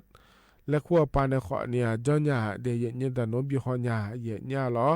อย่างนี้แอปพลิเคชันทางรัฐและขั้วเธอยานะขอนี่ล้อเลยนี้เธอก็แอปพลิเคชันทางรัฐและคุยเลยเนี่ยตาโนขอนี่บิฮอนยารออย่างเขาในสเต็ปมันเราจะมาเจ๊งเงี้ยเราอยู่ก็จะอยู่ป่ะย้อนจำปังอาเจล่าชอบใบสั่งแล้วไล่มาในอินเทอร์เน็ตสลายบีงาเดย์เฮ้ยจำปังมีแต่เดย์แล้วนะขอในที่ปวน่ะเสือตามายาหลังงานแล้วรออย่างเงี้ยให้ตัวแอปพลิเคชันหลักคุยเดย์อย่างเงี้ยเดย์เดี๋ยวละเงี้ยน้องเฮก็เฮก็เอียเนี่ยให้ย้อนเราอยู่ก็จะอยู่ป่ะเฮ้ยเราจำปังอาเดย์แล้วตัวละเทียเนี่ยตัวก็แอปพลิเคชันรออย่างเงี้ยทางร้านได้คู่ปานในเดย์ที่ไม่ได้เห็นก็สิญญาเนี่ยก็สตาร์ทแต่โน้ตพอในคนนี้ก็คนย้ายอย่างเงี้ยน่าจะแต่มันเงยอย่างเงี้ยมาสิญญาร้อยยุ่งเบอร์แห่มีจ่าเผยจุดเผยจีเจน่าลุเดย์อย่างเงี้ยเดย์วิบาล้อเธอก็การไฟฟ้าและคุ้งอะไรเงี้ยเขาก็อีมาสานี่เนี่ยแอปพลิเคชันปานเนี่ยเจน่าลุจอนยาจีสอแม่อย่างเงี้ยแล้วเธอก็อยู่ให้สุขาที่จอนหล่อเนี่ยจะเกิดนะขวัญเนี่ยเธอละนั้นนุ่มมาสาอย่างเงี้ยแล้วเธอก็แอปพลิเคชันทางร้านและคู่ปานในขอนี้จอนยาจีแม่เนี่ยบาลาสิเพอมีจะเพอ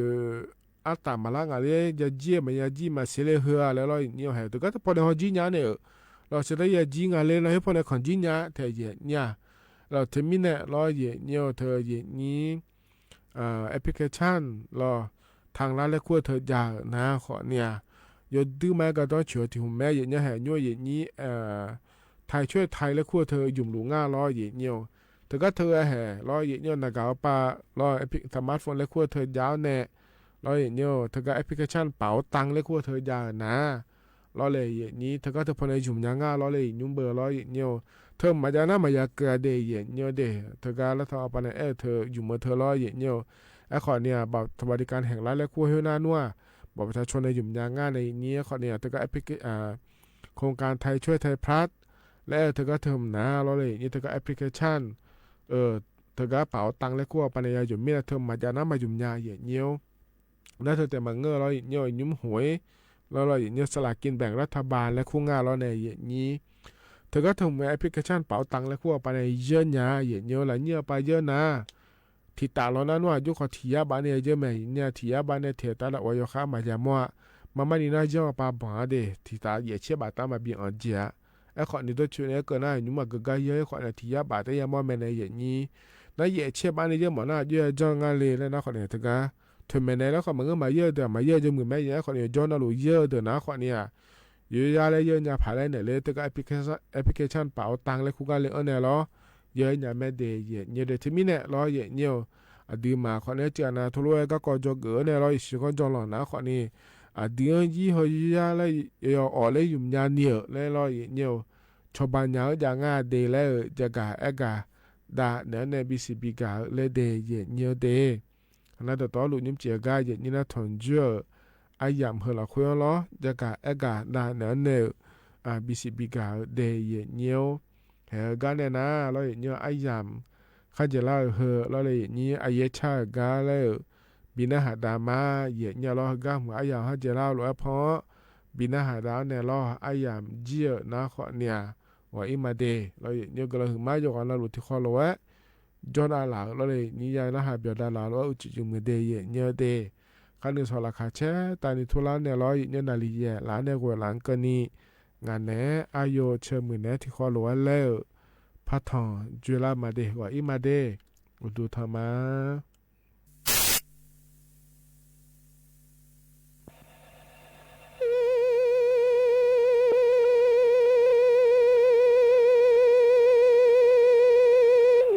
ชาบาลาของเดลัญญา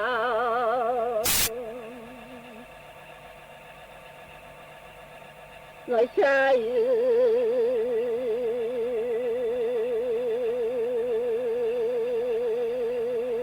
บาลาขวาลางาบุเดนุสยนาเชลอาโชโย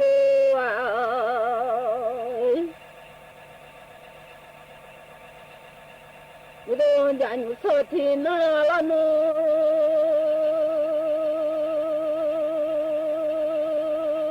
ลากาชมือนุสติจิชามานุกายาลังเลอาโชโย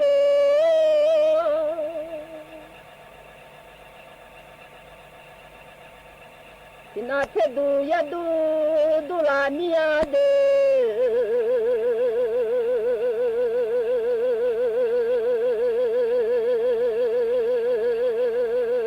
ทินามีโนเท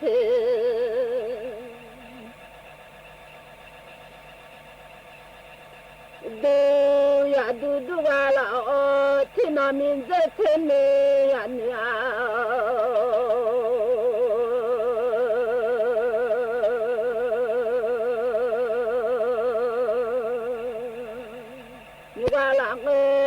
เบจิเม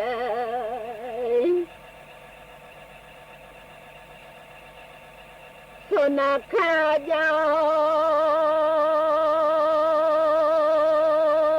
นี่ว่าสุจิเมเพดนาจะเลอาโชนีอาดาเข้าเลยดุนยาเด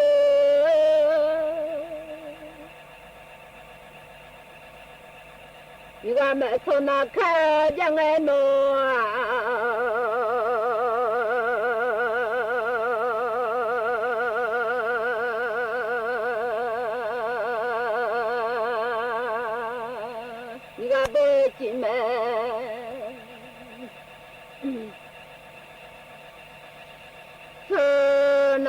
ยังลา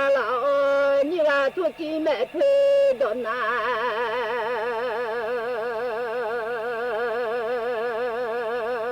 ยานี่กาดทุนุเชมาตาเสตุ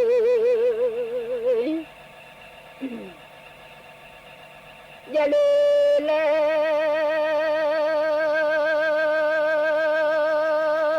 มุโลมียมาปาเตลานามาตุนี่กาญาเมโซนาเนตุซาจาเล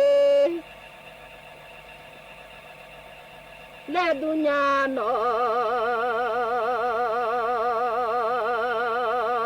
พุโนโลเนมาโดเลเลอาโชโย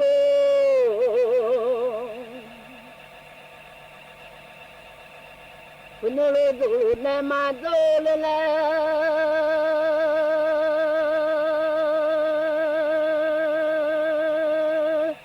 นี่ว่าโอ้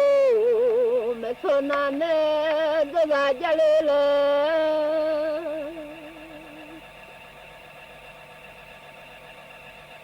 ชิโอมาพานีเลมาพู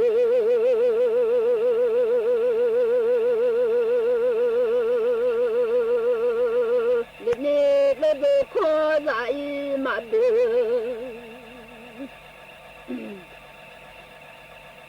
นี่แหละยาเลเลโลมาโนโลโดคัวละดูเลเจมอละพงญาชิมเดญามาชมายเลคนจริงขายคุเลทะเลซามาเลเดชะดา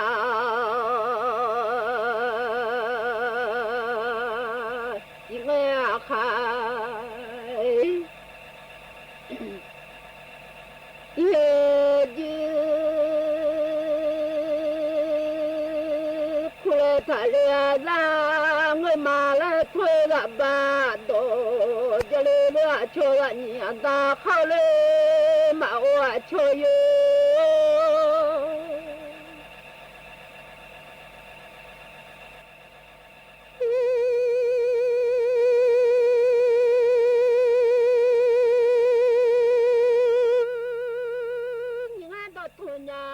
ma pa se tu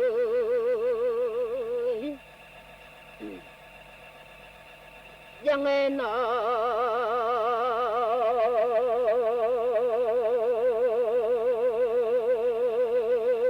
ago ole ma pa da de ma nyo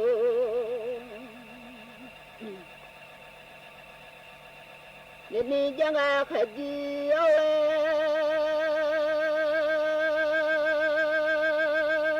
le no ma pa tu de za la de mo le no ku no de za chi nge chi ya ku le ta le a za ma she le ni ga ma so na kha ja le de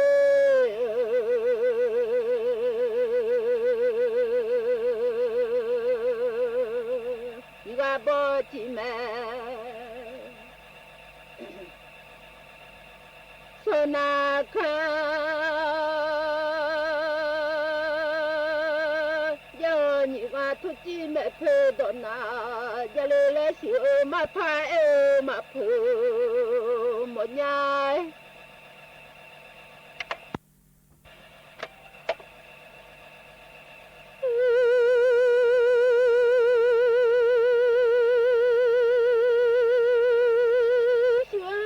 nhà lê mà phương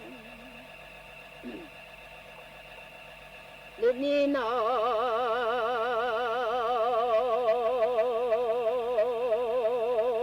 ôi lên mà hát sao than nè phê lúa đê mi đu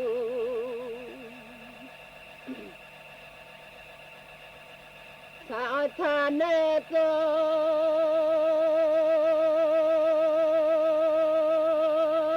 mà mi nê sa chọn nè nó dù ba thắt sụ lại cho mai gu hạt đua ye cho mà phù ye ye nó ra mà giang ga mà oe đô la lo ye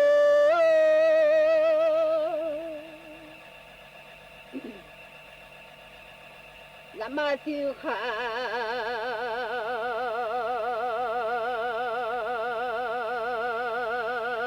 cho giang ga mà ô lê ni bê mi mà sa ji ni à cho đê đỏ mà na lê ni nó bê a lu ya ji song ai xe à cho đâu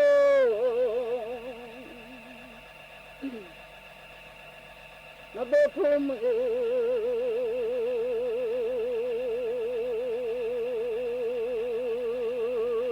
a lu ya ji song ai phu mù đê a lê la mù đê lòng mà kha thì nó mà bỏ lũ lo phu mù đê bê mi mà sa cho đê đỏ mà đê thì nó mà bỏ vô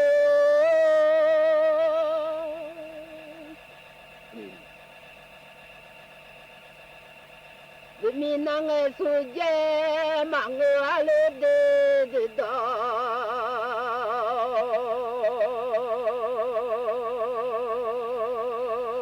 năng nghe suy dê mà ngựa là mà ra ra lên suy xa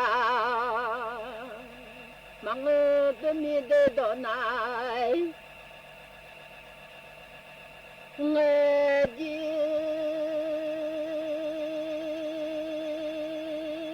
giờ rào là mà ra gạo lê yo xa ra nuôi dê nó lo thơ mà đòi đa ra gia gà lọ mi chỉ phải thu nhai xe thơ mà đọc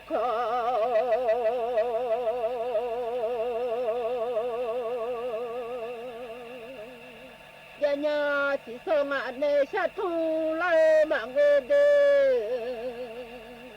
nhà số khai lên ngạn đề chẳng ngày lại mang lên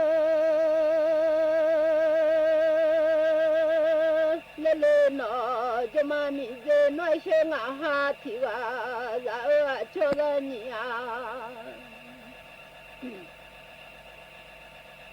đã khâu phụ ta ra những sản phẩm thô lên nó như không mà đồ phụ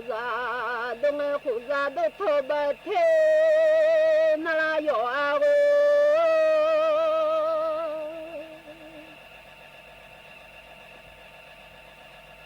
mà ra đồ thô bà thiếu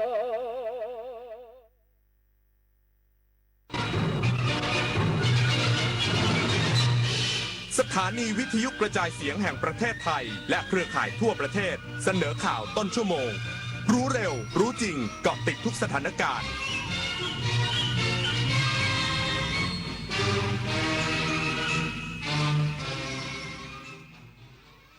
รับฟังข่าวต้นชั่วโมง 22 นาฬิกากับยุทธพรบานเย็นครับสำนักงานส่งเสริมวิสาหกิจขนาดกลางและขนาดย่อมเปิดตัวแคมเปญ Unlock ปลดล็อกธุรกิจ SME ไทยอีกสักครู่กลับมาติดตามรายละเอียดครับ เพ็ญแสงโสมส่องกระจ่างพร่างพื้นล่าเพ็ญพระไทยเมตตามหาศาลเพ็ญพระเกียรติเกริกก้องก่องตระการเพ็ญพระชน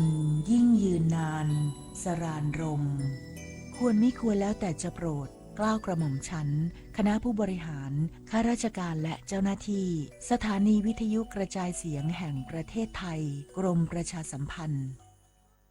ขอเชิญร่วมงานเฉลิมพระเกียรติพระบาทสมเด็จพระเจ้าอยู่หัวเนื่องในโอกาสวันเฉลิมพระชนมพรรษา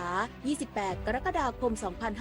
2569 ในงานสายน้ำแห่งชีวิตใต้ร่มพระบารมีสืบสานวิถีรัตนโกสินทร์ร่วมพิธีจุดเทียนถวายพระพรชัยมงคลพร้อมทั้งกิจกรรมอื่นๆอีกมากมายในวันที่ 24-26 กรกฎาคมนี้ณสวนสาธารณะป้อมมหาการเขตพระนครมาร่วมสัมผัสเสน่ห์วิถีไทยไปพร้อมกัน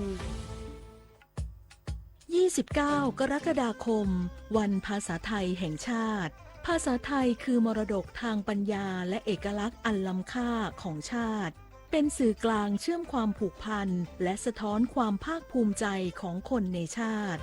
ร่วมกันรักษาความงดงามของภาษาด้วยการพูดอ่านและเขียนอย่างถูกต้องเพื่อส่งต่อคุณค่าแห่งเอกลักษณ์ไทยนี้ร่วมกันคุณหมดเงินไปเท่าไหร่กับน้ำเปลี่ยนนิสัยที่ทำลายสุขภาพ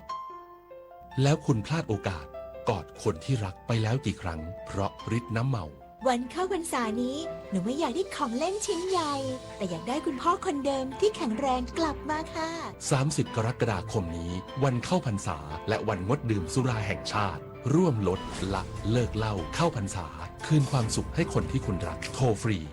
1413สายด่วนเลิกเหล้าสำนักงานส่งเสริมวิสาหกิจขนาดกลางและขนาดย่อมเปิดตัวแคมเปญ Unlock ปลดล็อกธุรกิจ SME ไทยเชื่อมโยงโอกาสและทลายข้อจำกัดทางธุรกิจพร้อมเดินสายสัญจร 4 ภูมิภาคหนุนผู้ประกอบการทั่วประเทศนางสาวปณิตาชินวัตรรองผู้อำนวยการและรักษาการแทนผู้อำนวยการสำนักงานส่งเสริมวิสาหกิจขนาดกลางและขนาดย่อมหรือสสวเป็นประธานเปิดงานนิทรรศการสสว Unlockปลดล็อกธุรกิจ SME ไทยซึ่งจัดขึ้นระหว่างวันที่ 13-15 กรกฎาคม 2569 ณ ศูนย์การค้าเซ็นทรัลลาดพร้าวเพื่อประกาศทิศทางใหม่ขององค์กรในฐานะ The Growth Connector ที่พร้อมเชื่อมโยงโอกาสและทลายข้อจำกัดทางธุรกิจให้แก่ผู้ประกอบการไทยภายในงานมีการนำเสนอกิจกรรมเชิงสร้างสรรค์ผ่านแนวคิดการไขกุญแจ 5 ดอกสู่ความสำเร็จได้แก่การเข้าถึงแหล่งเงินทุนผ่านโครงการเด่นองค์ความรู้และคำปรึกษาสิทธิประโยชน์จากกว่า 50 หน่วยงานพันธมิตรโอกาสทางการตลาดและนโยบายรัฐเชิงรุกควบคู่ไปกับการจัดการแสดงธุรกิจต้นแบบและเวทีเสวนาแบ่งปันกลยุทธ์จากนักธุรกิจชั้นนำระดับประเทศทั้งนี้เพื่อขยายโอกาสให้ครอบคลุมทุกพื้นที่ปฏิพล สรพรหมารายงานจังหวัดนราธิวาสเดินหน้าขับเคลื่อนโครงการ One Map เร่งแก้ไขปัญหาแนวเขตที่ดินของรัฐในพื้นที่เป้าหมายเพื่อคืนสิทธิการใช้ประโยชน์ที่ดินให้ประชาชน นายวิชาญชัยเศรษฐสัมพันธ์รองผู้ว่าราชการจังหวัดนราธิวาสเป็นประธานประชุมติดตามผลการสำรวจและตรวจสอบแนวเขตที่ดินของรัฐในพื้นที่จังหวัดนราธิวาสและจังหวัดปัตตานีตามมติคณะกรรมการนโยบายที่ดินแห่งชาติหรือคทช.โดยใช้หลักเกณฑ์วันแมปมาตราส่วน1ต่อ 4,000 เพื่อแก้ไขปัญหาแนวเขตทับซ้อนระหว่างพื้นที่นิคมกับเขตห้ามล่าสัตว์ป่าและพื้นที่ป่าสงวนผลการดำเนินงานมีความคืบหน้าในพื้นที่ต่างๆได้แก่นิคมสร้างตนเองศรีสาครและนิคมสร้างตนเองสุขิรินทร์ซึ่งอยู่ระหว่างปรับปรุงแนวเขตให้ตรงกับสภาพพื้นที่จริงเพื่อคืนพื้นที่ที่ไม่ได้ใช้ประโยชน์ให้คทช.นำไปจัดสรรต่อขณะที่นิคมสหกรณ์ปีเหลงและที่นิคมสหกรณ์บาเจาะได้เร่งแก้ไขพื้นที่ทับซ้อนกับเขตป่าพร้อมปรับปรุงแนวเขตและเนื้อที่ให้ถูกต้องเพื่อคุ้มครองสิทธิของสมาชิกนิคมและลดปัญหาข้อพิพาทด้านที่ดิน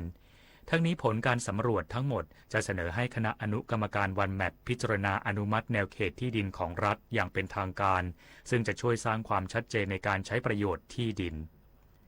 คณะกรรมาธิการการป้องกันปราบปรามการฟอกเงินและยาเสพติดสภาผู้แทนราษฎรลงพื้นที่จังหวัดเพชรบูรณ์ศึกษาปัญหาการถือครองและใช้ประโยชน์ที่ดินของรัฐเพื่อหาแนวทางป้องกันการบุกรุกและการแสวงหาประโยชน์โดยมิชอบคณะกรรมาธิการการป้องกันปราบปรามการฟอกเงินและยาเสพติดสภาผู้แทนราษฎรนำโดยนายวงศ์วัชระขาวทองรองประธานคณะกรรมาธิการคนที่5พร้อมคณะลงพื้นที่จังหวัดเพชรบูรณ์เพื่อศึกษาสภาพปัญหาและแนวทางการแก้ไขปัญหาการยึดถือครอบครองและใช้ประโยชน์พื้นที่สาธารณประโยชน์ในพื้นที่จังหวัดเพชรบูรณ์การศึกษาดูงานครั้งนี้มุ่งตรวจสอบการถือครองและการใช้ประโยชน์ที่ดินในเขตปฏิรูปที่ดินและที่ดินของรัฐซึ่งอาจเข้าข่ายการแสวงหาประโยชน์จากทรัพยากรธรรมชาติโดยมิชอบรวมถึงพิจารณามาตรการตรวจสอบเอกสารสิทธิ์การดำเนินคดีกับผู้บุกรุกที่ดินของรัฐและแนวทางประสานข้อมูลกับสำนักงานป้องกันและปราบปรามการฟอกเงินหรือปปง.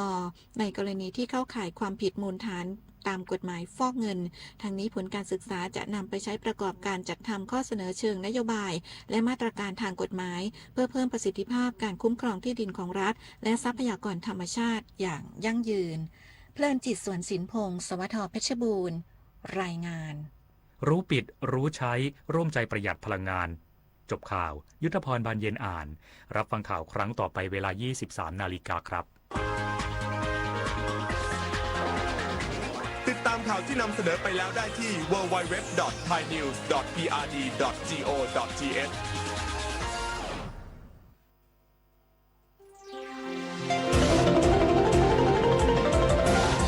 วิทยุแห่งประเทศไทยให้ความรู้คู่ความสุข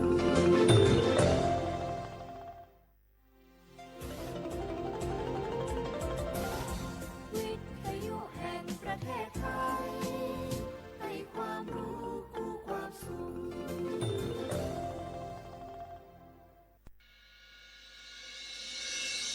สถานีวิทยุกระจายเสียงแห่งประเทศไทยจังหวัดเชียงใหม่ AM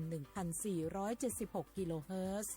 สถานีวิทยุภาคภาษาชาติพันธุ์แห่งเดียวในประเทศไทยที่มีความทันสมัยเชื่อถือได้สร้างอัตลักษณ์กลุ่มชาติพันธุ์สู่สากล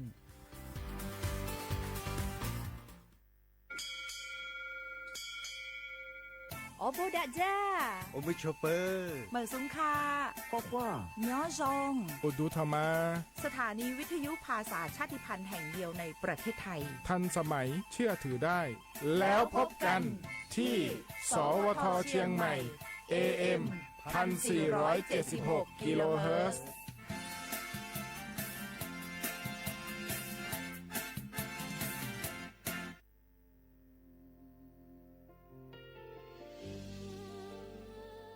พระเสด็จสู่แดนสวงไทยทั้งปวงน้อมสำนึกในพระมหากรุณาธิคุณตราบนิรันดร์ข้าพระพุทธเจ้าข้าราชการและเจ้าหน้าที่สถานีวิทยุกระจายเสียงแห่งประเทศไทยจังหวัดเชียงใหม่กรมประชาสัมพันธ์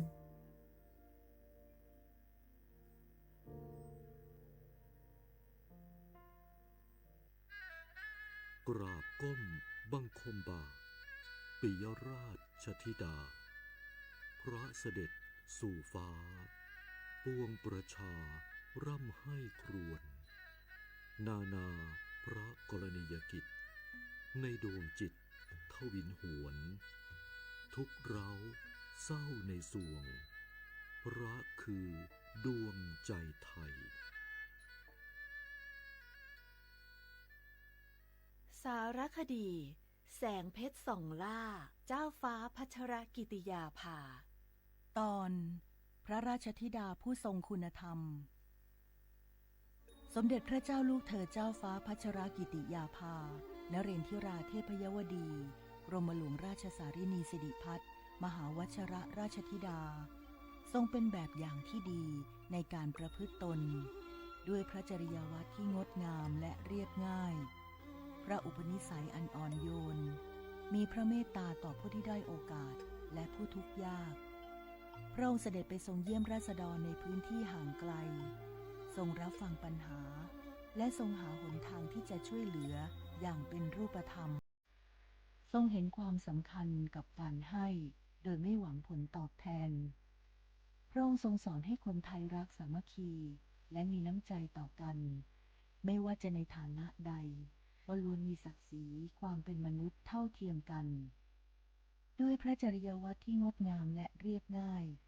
ของสมเด็จพระเจ้าลูกเธอเจ้าฟ้าพัชรกิติยาภานเรนทิราเทพยวดีกรมหลวงราชสารินีสิริพัฒน์มหาวชรราชธิดาเป็นแบบอย่างอันทรงคุณค่าที่จะอยู่ในใจประสบกนิกรได้น้อมรำลึกถึงพระองค์ผู้ทรงเป็นพระราชธิดาที่ทรงเปลี่ยนไปด้วยคุณธรรมอันเป็นที่รักยิ่งของปวงชนชาวไทย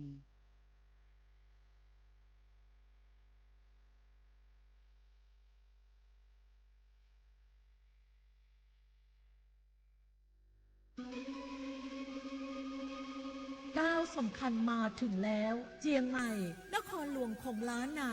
สู่การเป็นมรดกโลกต่างวัฒนธรรมขององค์การยูเนสโก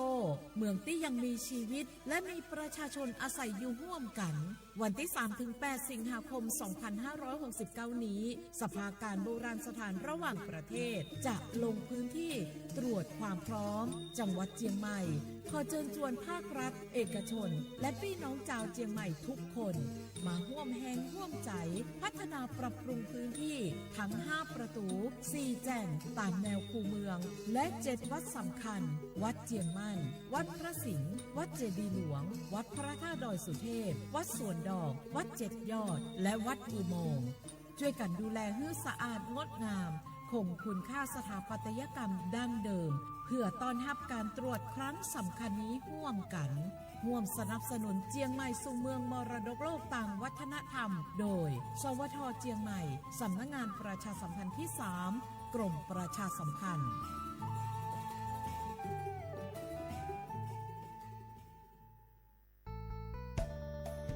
สถานีวิทยุกระจายเสียงแห่งประเทศไทยจังหวัดเชียงใหม่กรมประชาสัมพันธ์ประกาศรับสมัครบุคคลเป็นลูกจ้างเหมาบริการตำแหน่งพนักงานกระจายเสียงภาษาเมียนจำนวน1อัตราเพื่อเป็นตัวแทนนำข่าวสารร่วมพัฒนาคุณภาพชีวิตชาวเมียนและเผยแพร่วัฒนธรรมท้องถิ่นให้เป็นที่รู้จักผู้สนใจยื่นใบสมัครด้วยตนเองได้ที่งานธุรการสถานีวิทยุกระจายเสียงแห่งประเทศไทยจังหวัดเชียงใหม่ตำบลช้างคลานอำเภอเมืองจังหวัดเชียงใหม่ตั้งแต่บัดนี้เป็นต้นไปสอบถามข้อมูลเพิ่มเติมได้ที่053-276-068ในวันและเวลาราชการมังเลี้ยวเอาเก่งเศร้าก็ปี้ยังไงดีเจ้าแม่น้องกำลังเข้าสู่ช่วงสูงวัยและจะดูแลเปิ้ลยังไงดีเจ้าหูก่อผู้สูงวัยเปิ้ลไม่ได้เท่าเหมือนกันหมดเนอะกลุ่มติดสังคมเนี่ยว่าเปิ้ลแก่แต่ใจวัยรุ่นต้องจวนกันออกกำลังกายทำกิจกรรมเวลาปะหมู่ปะฝูงมาใดเปิ้ลก็ตึงคึกคักกันกูเตืออันนี้แม่น้องเลยนะวันออกไปขายเห็ดลมที่ตูบกาดแล้ววันนี้นะเปิ้ลก็มีนัดไปที่โรงเรียนผู้สูงอายุแหมสอบอกสอบใจขนาด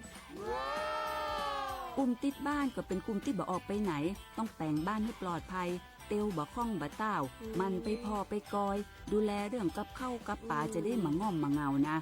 ส่วนกลุ่มสุดท้ายกลุ่มติดเตียงก็ต้องพอต้องกอยบ่ฮื้อลำหูลำตา ตึงพลิกตัวทำความสะอาดดูแลอาหารยูกยาและต้องใส่ใจเรื่องของความรู้สึกบ่ให้เปิ้นรู้สึกว่าโดดเดี่ยวฟังจะอี้ค่อยสบายใจหน่อยเจ้าขอบคุณนักๆเจ้าปี้เดี๋ยวน้องจะปิ๊กไปดูแลแม่ก่อนนะเจ้าและจะไปลืมป่าแม่ไปตรวจสุขภาพประจำปีตัวเนอะเจ้าดูแลผู้สูงอายุถูกวิธีผู้สูงวัยก็ยิ้มได้ลูกหลานก็สบายใจด้วยความปรารถนาดีจากสำนักงานประชาสัมพันธ์ที่ 3 กรมประชาสัมพันธ์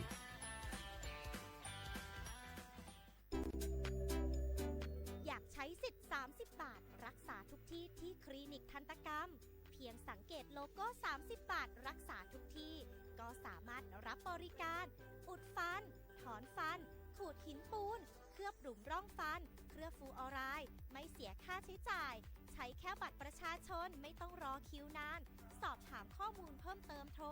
สายด่วนสปสช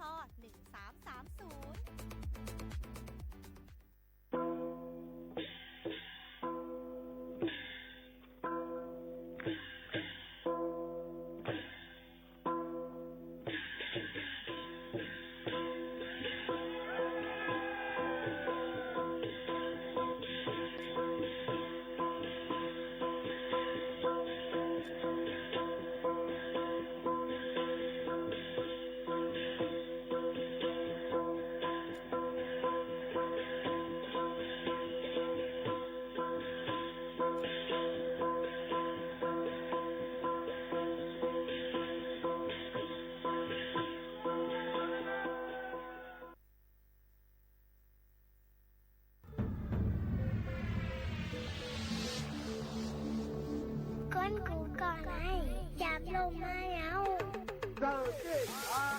ก้นเคยมีตั้งพัดถึงเขาป่วยจังจานขึ้นบนโลกอย่าลืมค่ะนะอย่าลืมขึ้นโลกค่ะนะพี่หน่อยได้ให้เขา 1 2 3 4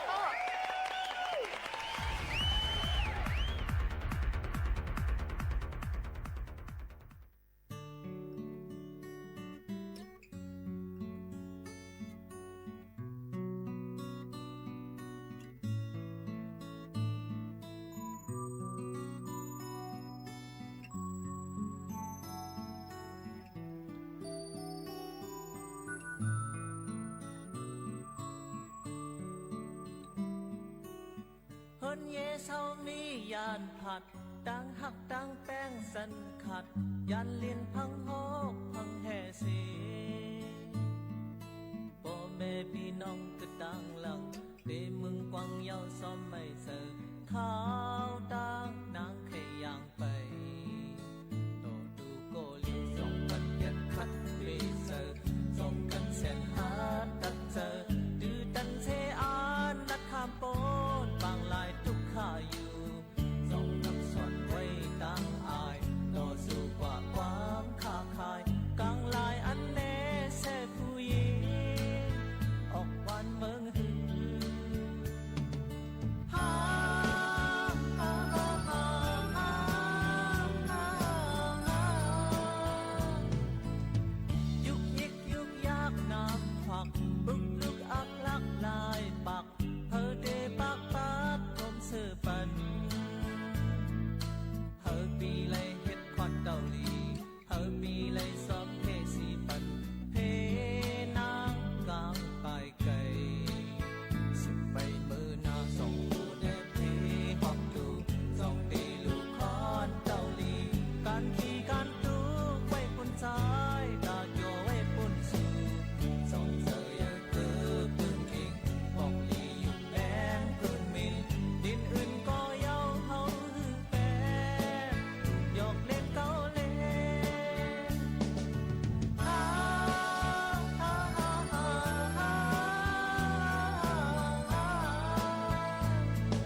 เศร้านี้ยานผัดดังหักดังแป้งสันขัดยันเลียนพังหอกพังแห่เสพ่อแม่พี่น้องก็ต่างหลังเดมึงกวางยาวซ้อมไม่เสิร์ฟข้าวต่างนางขยางไปโตดูโกลีส่งกันยันคัดเบเซอร์ส่งกันเส้นหาตัดเจอดื้อดันเทอานนักข้ามโป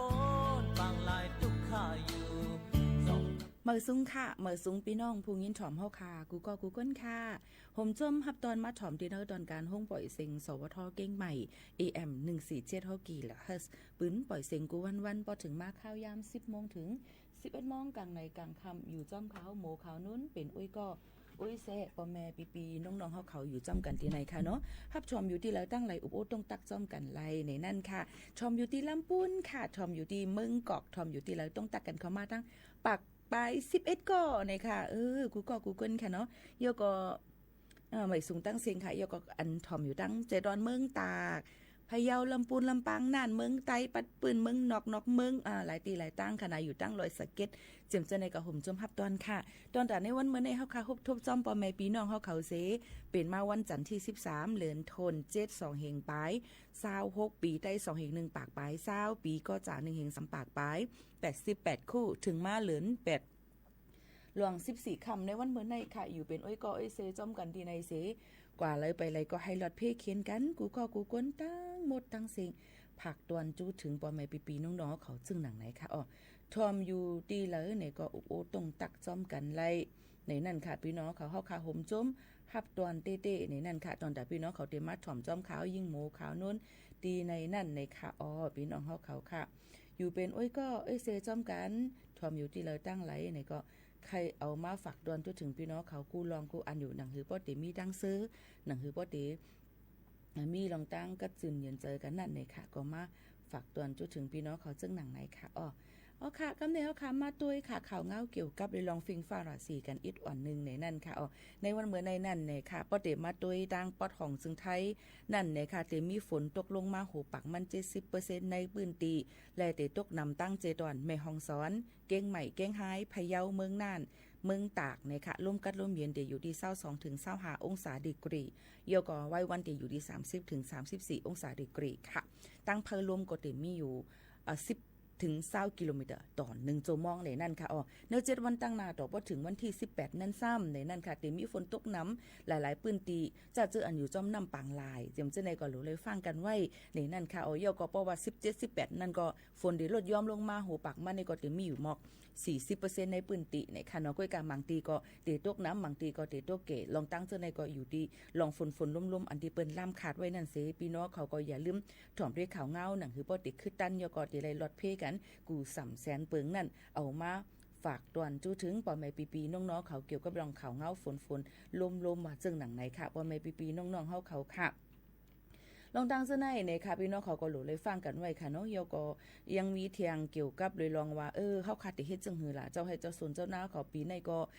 ฝนนำแนนเรื่องแนนมักเขาเจ้านำเฮาคาหนังคือมันปติอำลูกไว้นั่นเนี่ยก็หลุเลยห่างเฮียนกันไว้เยาก็แกดเคตั้งกว่านํนั่นค่ะเนาะหนังคือมันปติอำมาทมในหน้าเฮากำซื้อเจิมจึงหนังไหนค่ะอันนี้ก็เอามาฝากตอนจุถึงปอแม่ปีน้องๆเขาเจ้าให้เจ้าสนเขานั่นเนี่ยก็เตเลยห่างเฮียนกันไว้ตอนตาเตเฮกังเกี่ยวกับลุยลองว่าฝนร่มๆแม่นำเตจังทมจังน้องจิมจึงหนังไหนนั่นเนี่ยค่ะก็มาฝากตอนจุถึงปอแม่ปีน้องๆเขาจึงหนังไหนค่ะพี่น้องเขาค่ะยก็มาถ่อมด้วยก้นถ้าเจออันเป็นก้นอันจื้อเสียงใหญ่ในกันตรงวงไตเฮาค่ะเลยก้นอันเหตุการณ์หาบกันซึกมาจอยแถมก้นไตนั่นก็จะเป็นเจ้ากวนเจิงในนั่นค่ะมังเจอก็ได้ฮู้จักกันว่าเจ้าโมเฮงอันว่านั่นเป็นผู้กึกปื้นหลายลูกพื้นจึงไตหลายสืบปานมาโยก็เลยสร้างลองพ่อมโฮมอันยิ่งใหญ่สุดในปืนลูกพื้นไตเฮาขานั่นนะคะลูกควายรับตาลืมเมืองกว่าขอบเต็ม35ปีเตเอาปี1เฮงเก่าปาก91ต่อถึง2เฮงปลาย26ในซ้ำเที่ยงปีเกิดมันเจ้าก็เมื่อเลือนจุนเลือนป่นมาขอบขบปากปีเต็มเจ็ม1เก่า1เฮงเก่าปาก26ถึง2เฮงปลาย26ในนี่ค่ะเจ้าก้นเจิงอำนั้นก็เจ้าโมเฮงนั่นเป็นผู้อันเตรียมออกสร้างลักก้นหือถอดแมทสีเยิงเป็นผู้อ่อนโหไล่ลูกพื้นไต้หลายสืบหลายปานค่ะและผู้อันสารคัดปึงว่าตา คอมมิวนิสต์นะคะและเป็นไว้กาคันเนอร์ดิโมคราซีลองสุนได้สุนเป็นนั่นขนาดเนาะมันจะเป็นผู้ก่ออันเอาจอมความสั่งสอนพุทธเจ้าเป็นเปิงลักค่ะหักลองเจอผ่ากลางว่างครึ่งหมอหูปุนเปิ่นปุนเฮาเนื้อตวนสร้างลักก้นอันเป็นเจอจัดวันเมืองภาษาศาสนาในนั่นก็เอาเป็นข้อสั่งสอนก้นซึกเสก้นเมืองอยู่ตาเสในค่ะอ๋อเจอจัดอันว่านั่นเป็นก้นเมืองกูเจ้าเคอกูทานกูปานกูก้นกูภาษากูศาสนาอันปึงอิงอยู่กึกเศร้าในแผ่นดินจึงเมืองเหลียวกันนั่นแลกุ่งหมุนเจอจัดในใหญ่สูงหนังกุ่งหมุนเจ้าปอเกจูกอบว่าก้นเฮาในไหลปึงอิงเจอใหญ่เนื้อเจอจัดเฮาจัดหาเครื่องปองปันลองอยู่นุ่งกินเสจังใหญ่มากกาสูงมาในนั่นค่ะอ้อวันเมืองในซ้ำเป็นแผ่นดินอันก้นกูวานกูทานกูคือกูภาษาอยู่เศร้าโฮมกันแลกุ่งหมุนใหญ่สูงถอดเม็ดหนังแม่เจ้าเกจูกอบเฮาเลยปึงอิงเจอใหญ่เนื้อแผ่นดินวันเมืองเฮาอันเฮ็ดหากินเนื้อนำดินหินผาเสเลี้ยงลูกห่มงำออมต้อมให้เฮาปล่อยใหญ่สูงมากค่ะภาษาซ้ำเป็นความลาดหลีกล้ายปลายวนปลายเฮ็ดโคนุงฟิงไงฟิงทุ่งเจอในยาวค่ะภาษาในกุ่งหมุนใหญ่ช็อตแมทเหมือนหนังสาเจ้าเกจูอันเฮาเลยเฮียนเลยพึกเอาภาษาตั้งหูตั้งหมอตาเฮอปืนป้อตาให้เฮาป้อเลยขึ้นใหญ่ใหม่สูงมาในค่ะอ้อศาสนาซ้ำเป็นตีก้นเมืองเกื้อยำปึงอิงนับถือแลกุ่งหมุนใหญ่เหมือนหนังโฮมพ้วยหลวงอันหนึ่งอันห่มง้ำเกียดกังปันเฮาไหลป้อเลยกัดเย็นในนั่นค่ะอ้อตัวตายก็จืออำหายในนั่นค่ะขอสั่งความสอนมันเจ้ากูข้อกูกำนั่นตึกเป็นตาดสู่เขาเฮาหาเสเจอตื้อกันต่อถึงวันเมื่อในหนังหื้อก้นปานเหม่อปานเก่ากูทานกูปานปอติวฮู้คึดปื้นหลังแลความสอนล่อนม้อนความมันเจ้ากำพองนั่นก็มันเตมีเป็นของฝากปักปีขอบขบมันเจ้าตำตีผู้รู้อันแลลิงเงินฉอมในเฮาเอาเป็นปื้นหูตั้งหันกว่าแต่ที่เอาใจตื้อในโจปานในนั่นค่ะเนาะพี่น้องเขาค่ะในก็คัดเจอเอามาฝากตอนตัวถึงพ่อแม่พี่น้องเขาปื้นแก็บเจ้าก้อนเจิงในซ้ำในอำนันเจ้าโมเฮงในเกิดมือวันที่20เดือนจุน1เฮงเก่าปาก26นะคะปัทมาเดือน8มื้อ11ค่ำปีใต้2เฮงไป20นี้วันอาทิตย์ค่ะเนาะเกิดตีวันทะเนาะเอิ้งลายสักลายสักค่ะพี่น้องเขาเจเว้งหัวโป้งจึงใต้ปอดจันจือปอแม่ลุงจากกระโถและปากขิงมีพี่น้องโฮมต้องกัน12ก่อกำเดียวค่ะเจ้าก้อนเจิงเป็นกอดทวน3มือก็เรียกซ้ำเนี่ยค่ะจือมันเจ้าห้องว่าใจขึงในแหละมือปานสิคิกนั่นไลเฮ็ดนุงสั่งสมณเณรเสแล้วเฮ็ดเอาลิกไล่ตีวัดหมักล่างในเอิงลายสักจังหมอเตรียมหมอรูลิกไตลิกปะโอลิกมานไลหลีงามในนั่นค่ะออกพี่น้องเขาค่ะนาเฮิรนก็มันเจ้าเลยเตตังนาเฮิรนจอมเมทายามีลูกคมกัน11ก็นางหมัดนางอิงใจหมีใจเสือใจจังใจเห็นใจเสือไทยนางหนอนางเมียนางแววและใจป่าไล่ในนั่นค่ะเทียงก็หนึ่งซ้ำแต่จอมเมทามานมีลูกอ่อนห่มมีลูกห่มกัน3ก็มีลูกล่างห่มกันก็ได้เป็นใจก้อนคำเนี่ยค่ะลูกจับแม่นั่งจิงอ่องและนั่งปีเจียวในนั่นค่ะเจ้าก้อนเจิงและซึกลุงฟ้าปอก2ในมันเมียนพ่องเจ้าก้อนเจิงนั่นตึกเป็นพ่องปานเหมาหนุ่มให้แลไล่เข้าห่มป้าจอมในตับหลงอเมริกันเสเข้าปังตึกต่อสู้จะปานมาอยู่ในนั่นค่ะเข้าตั้งโจปานรายการเจอจัดซ้ำเจ้าก้นเจิงเขาจำเจในก็คึงปองให้สร้างมาปียาวข้าวหึงนั่นค่ะเนาะเลยออนกันซันคัดลองจุ้มคอมมิวนิสต์ว่าไว้เสียนั่นก็เลยคึงปองให้สร้างหลายๆฝ่ายหลายๆอันเสต่อถึงมันเจ้าปอไล่ลู่สิ่งอาศักใสเสือกว่าในนั่นค่ะพี่น้องเขาค่ะการพ่อผมมั่นใจในก็มีนำเนี่ยในค่ะตอนนั้นเจ้า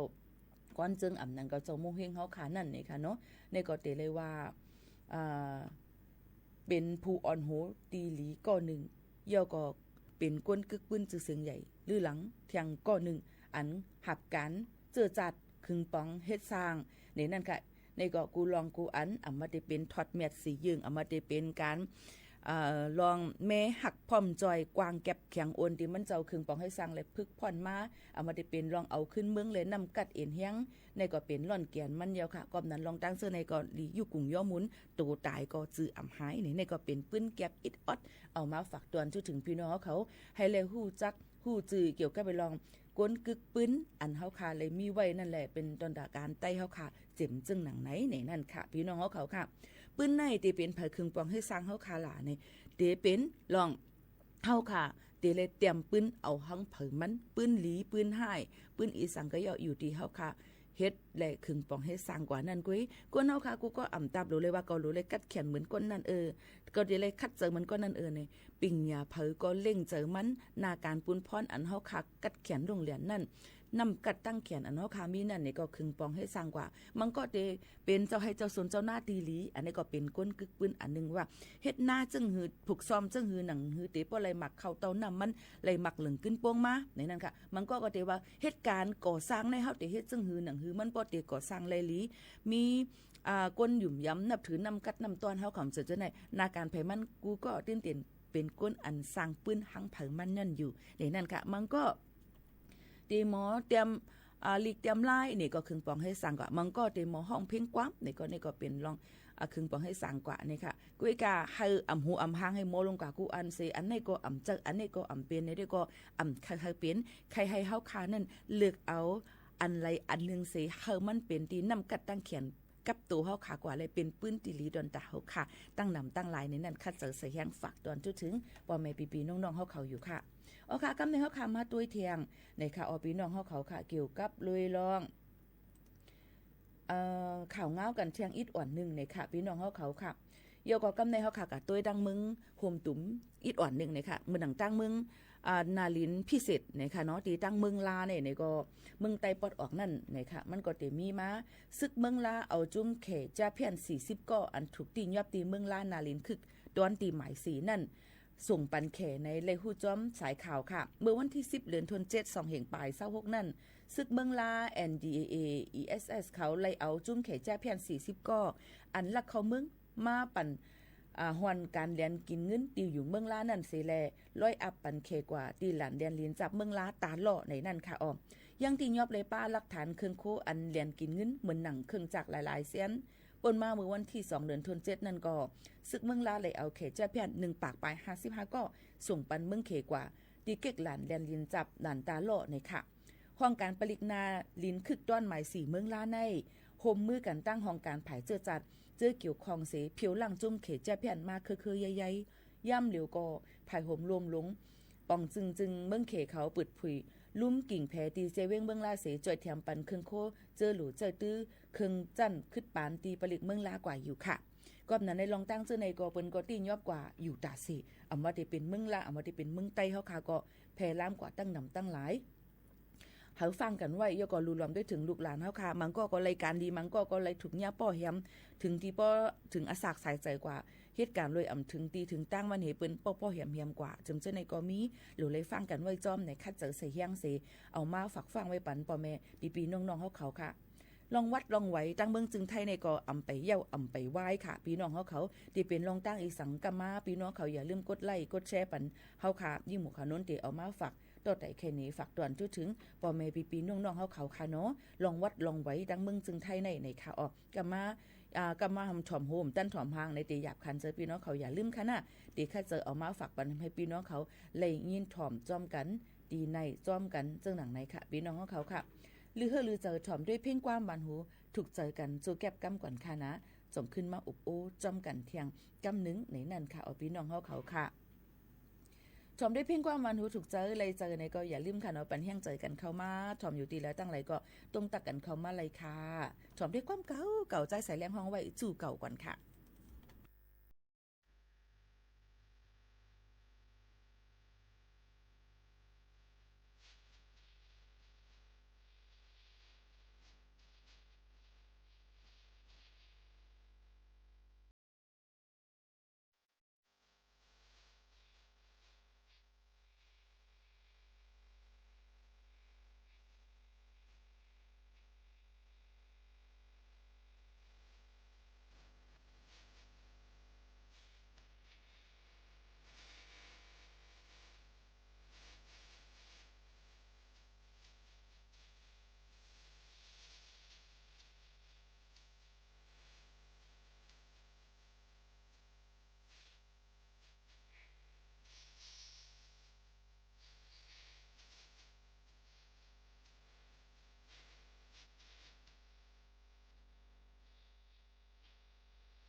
จู่เก่าเนี่ยค่ะนี่ก็ได้เป็นเพลงความเก่าๆอันเป็นใจสายเลี้ยงห้องไว้เอามาฝากใจแสนความย้อนน้อมใจสายมาห้องไว้มาฝากตอนจนถึงพี่น้องเขาค่ะเปิ้นขวาเมื่อไรค่ะเปิ้นขวาเฮาขวาป้อหมุนเจ้าขวาก้นเบิ่งขวาเอาอันไหนลัดมาเปิ้นขวาเมื่อไรค่ะพวกขวาก็ถามอยู่เครดิตเตปังมิงกบกูคือกล่อมฮู้ค่ะเนาะขวาได้เป็นวันหังก็กำลังพี่น้องเขาค่ะเตเป็นวันปุดที่29ค่ะเป็นวันเข้าวาซาค่ะพี่น้องเขาพอวันที่31ก็สั่งค่ะเจ้าเขาเข้าวาเข้าซาค่ะเอาพี่น้องเขาเนาะ3เดือนเนาะค่ะถามมาบ่ค่ะตอบเลยค่ะก็ติดตอบปันค่ะนะพี่น้องเขาค่ะเข้าว่าเมื่อไรมีมือว่าในค่ะตึกนวลอยู่ค่ะพี่น้องเขาค่ะที่ลาดนี่ลองตั้งมันอีกวันนึงค่ะก่อนฮู้เดี๋ยวว่าจึงหือยามถามค่ะมาหลายปอกไหนอยู่ค่ะพี่น้องเขาค่ะเดี๋ยวก็ถามกว่าให้ก็ขึ้นกืดกว่าถามกว่าให้ก็ขึ้นกืดกว่าถามมาเต็มเจ้าเต็มเจียวค่ะเนาะถามว่าพี่ค่าในเขาเอาตัวลิกเจลิกอ่อนปานเก่าให้มาแล้วก็ในเกิดวันอันในคู่เป็นวันจ่าเต้เหลือนอันนั่นอันในนี่ค่ะว่าขึ้นถามว่าปีค่าเฮาเกิดวันที่สังจองฮู้คามฮู้เนี่ยค่ะจอยตัวเป็นค่าเองค่ะตัวเป้เนี่ยว่าค่าก็คัดเจิงสิหูสิตาให้ก็มาอ่านมาตัวแล้วก็เตรียมบันลิกใต้แทงปีเนี่ยอันค่าเกิดเนี่ยค่ะเป็นวันเดือนปีไทยปีหังอยู่เคมันเตรียมอ่านลิกใต้อะไรในเนี่ยขึ้นตบบันแทงลิกความไทยแทงลิกไทยแทงเนี่ยค่ะเนาะจองไปว่ายินจัวมาค่ะป่องใจเอาค่ะนี่ค่ะว่านั่นเอาค่ะกอบนั้นแหละลิกไล่อันว่าในเฮียนเอาในมันอันพี่เอาในค่ะเนาะพี่น้องเขาคัดใจเฮียนในค่ะเนาะเฮาเมียวมังกูปอกเลยเขาก็ติเตรียมปานเก่าจังไหนนั่นน่ะเนะนั่นน่ะก็การเมย์หมวกขาวนู่นเนี่ยคิดกาไปใส่พี่น้องเขาว่าเตรียมอังกฤษเอานี่เลือนเฟบรุว่าจุนลายออกัสในไหเฮ็ดนันเตียเป็นเมียเขาในกัดเขียนยอมรับเตียว่าเนี่ยมังก็ได้เตรียมให้มังก็ว่าปีหมวกขาวนู่นค่ะจอยวนปันวันเกิดค่ะอีกนึงรู้เนี่ยว่าค่าเกิดมื้อวันอันที่เลือนหมาดเน่ตายกำไหนค้าก็เลยกับปุ่นปกตื่นไว้อย่างกันเนาะก็การแต่เหลียวนี่มันง่ายค่ะปีนั้นมันง่ายเงียบนั่นเพราะว่าเฮาขาฮู้ว่าปีคู่มันเป็นอีสางปีก็จ่ามันนั่นน่ะเนาะเป็นปีเกิดอีหางวันคำเลินง่ายหางเนี่ยก็ซึมซะในก็เลินรับเลินมั่วเนี่ยมันก็ต้วยเลยค่ะมันเดี๋ยวมีปักเยี่ยมวันปากปีพี่น้องเขามันก็เดี๋ยวมีเฮาค่ะก็ซื้อด้วยกับป่นสอนตอกสอนด้วยไหลในนั้นค่ะพี่น้องเขามันก็พอถามมาค่าในเกิดปีอีกคู่ยังค่ะในขลุกกับไตเตี้ยนนะคะแต่เหลียวในเป็น1เฮง3ปากปลาย88คู่ค่ะพี่น้องเขาลองตั้งซึ่งไหนค่ะเนาะปีไต2เฮง1ปากปลาย20ปีอังกฤษ2เฮงปลาย26ปีพุทธะ2เฮง5ปากปลาย69ในมันก็ติมีหลายรองหลายอันซึ่งไหนค่ะนี่ก็ข้าเจอเสียแห้งฝากตอนจนถึงกันค่ะก็เมียวค่ะมาตุ้ยข่าวเงาดังเมืองจึงไทยในลื่นหลังหนามาติเฮ็ดลองไว้ซ่อนไว้ป้อมไว้10ปีอันเปิ้นซื้อกันไว้ลุอ่อนไว้เกิดลุอ่อนอันเปิ้นซื้อกันในเฮ็ดอันป้อมไว้ล้วนอันเป็นเลขจี้เจมเจ้าในนั่นค่ะกำในมีพี่น้องเขาใกล้ถามว่าล้วนในเลขจี้ตีในโรงเรียนยาวหมายจีนั่นน่ะเนาะจีอังกฤษเนี่ยจีเนี่ยในจ่องที่ไรวัด10ปีค่ะในอันในมันอ่ำเจอว่าติไรกูก็มาติอ้นสัญชาติไทยไรกูก็หลู่เลยด้วยดีวัดไว้ก็เป็นเป็นแม่เขาแทงกำนึงว่าลู่อันในอ่ำยำกว่ามีเจอคืออีสังต่างตีมามีหลักฐานศักดิ์สิทธิ์ต่างตึงต่างเมืองมาเลียงลาดง่ายๆก็มีวัดไว้เมืองมานมานั่นขนาดเราเป็นก้นอันอยู่จังเมืองไทยเลยโจข้าวเสหึงนานเมก็อีนั่นไหนมันจะมีอะไรคอมัดหมายมันหลายรองหลายอันค่ะพี่น้องเขากล้วยกาทำค่าอะไรค่าตรวจกว่าเอาคอตรวจค่าให้มันถูกเมียนหาในอ่ำไปเจอค่ะนะอ่ำไปเจอหลู่ไรมีหลักฐานศักดิ์สิทธิ์ไว้ไว้แม่ลูกอ่อนเกิดเมื่อไรตีเลยจึงหือในเสกว่าต้องถามตีลุ้มอันเปิ้นออกปันวัดไว้ปอแม่พี่น้องลูกอ่อนนั่นในค่ะเนาะมันก็ติเป็นข้อตอบอันลียก็ลูกอ่อนในเลขจี้ในจ่องที่ไรวัด10ปีมังก็ไหลมังก็อ่ำไหลย้อนเปิดสังย้อนเปิดว่าปอแม่ตกหลุนนู่นนี่นั่นมันติมีมาขอจึงไหนยก็คงเฮียนตีเหลออันที่เปิ้นยืนปันเฮ็ดดำเลิงปันนั่นในมันก็ได้มีเที่ยงในนั่นค่ะกอบนั้นใครให้พี่น้องเขานั้นป่องเจอบันใหญ่นำเสกัมเดี๋ยวก็มีเงาหักศักดิ์ศรีหลักฐานซึ่งหือในก็เอาหลักฐานนั่นเฮกว่าต้องถามตีลุ่มเซเวียงอันเปิ้นออกปันวัดไว้เฮาคันนั้นเตเตอร์แคมลีเลเซเปิ้นในนั่นค่ะกำไนไว้เสตั้งเมืองจึงไทยนั่นเปิ้นก็ไล่จี้สั่งกดทัดขึ้นไว้เกิดลูกอ่อนอันพ่อแม่เป็นก้นต่างเมืองในนั่นค่ะไล่กดทัดทั่วพันก้นเมืองเขกำพองค่ะมอนเงินเจ้านาตีเสเอาก้นไทยเฮ็ดปอปอมอันนั้นก็เอาเหมือนว่าเป็นล้วนเป็นเมฆคนไทยนั่นก็ซื้อเปิ้นมาให้เป็นปอปอมให้ไหนคะพี่น้องเขาค่ะ ยก็เฮาห้องหับเฮาหลวนมาเป็นคนไทยมีหมายผังไทยแลญาติเจ้าหน้าที่เขาสืบที่ยอบเอาตั้งพิษกว่าผู้เจอเกี่ยวข้องจิมเจอในตั้งนำตั้งหลายค่ะภายหนึ่งตั้งหนึ่งก็ฐานพ่องหลงฝ่ายรองในเมืองเนี่ยค่ะกระทรวงมหาดไทยมีขอจี้สั่งเฮาเมกดทัดขึ้นไว้เกิดลูกอ่อนอันปออำนั้นก็แม่เป็นก้นต่างเมืองอันลีทางเทิมเจอนั่นเสเย่าไปอำกาเมื่อนาทาปลายมาเพราะว่ามาเกิดเฮ็ดไว้ลูกอ่อนในจึงปอตั้งแม่เตไลมาจ้อมกันตั้งสองก็ตาดีกว่าแจ้งเกิดไว้ลูกอ่อนในเกิดในเมืองไทยนั่นปอให้แม่ให้เตไลกาจ้อมกันตั้งสองก็เนี่ยค่ะนี่ก็นางสาววลิตาปริศวิวัฒนาเนี่ยค่ะในก็แกมผูกคานปากลงปองจึงเมืองไทยหมอกหลัดมือวันที่11เดือนธันวาคม2เฮงปลาย26ว่าจุ้มลงปองจึงอันจอมพ่องหลวงอนุทินชาววีรกุลนั่นเนี่ยค่ะอ่อนหัวไว้นั่น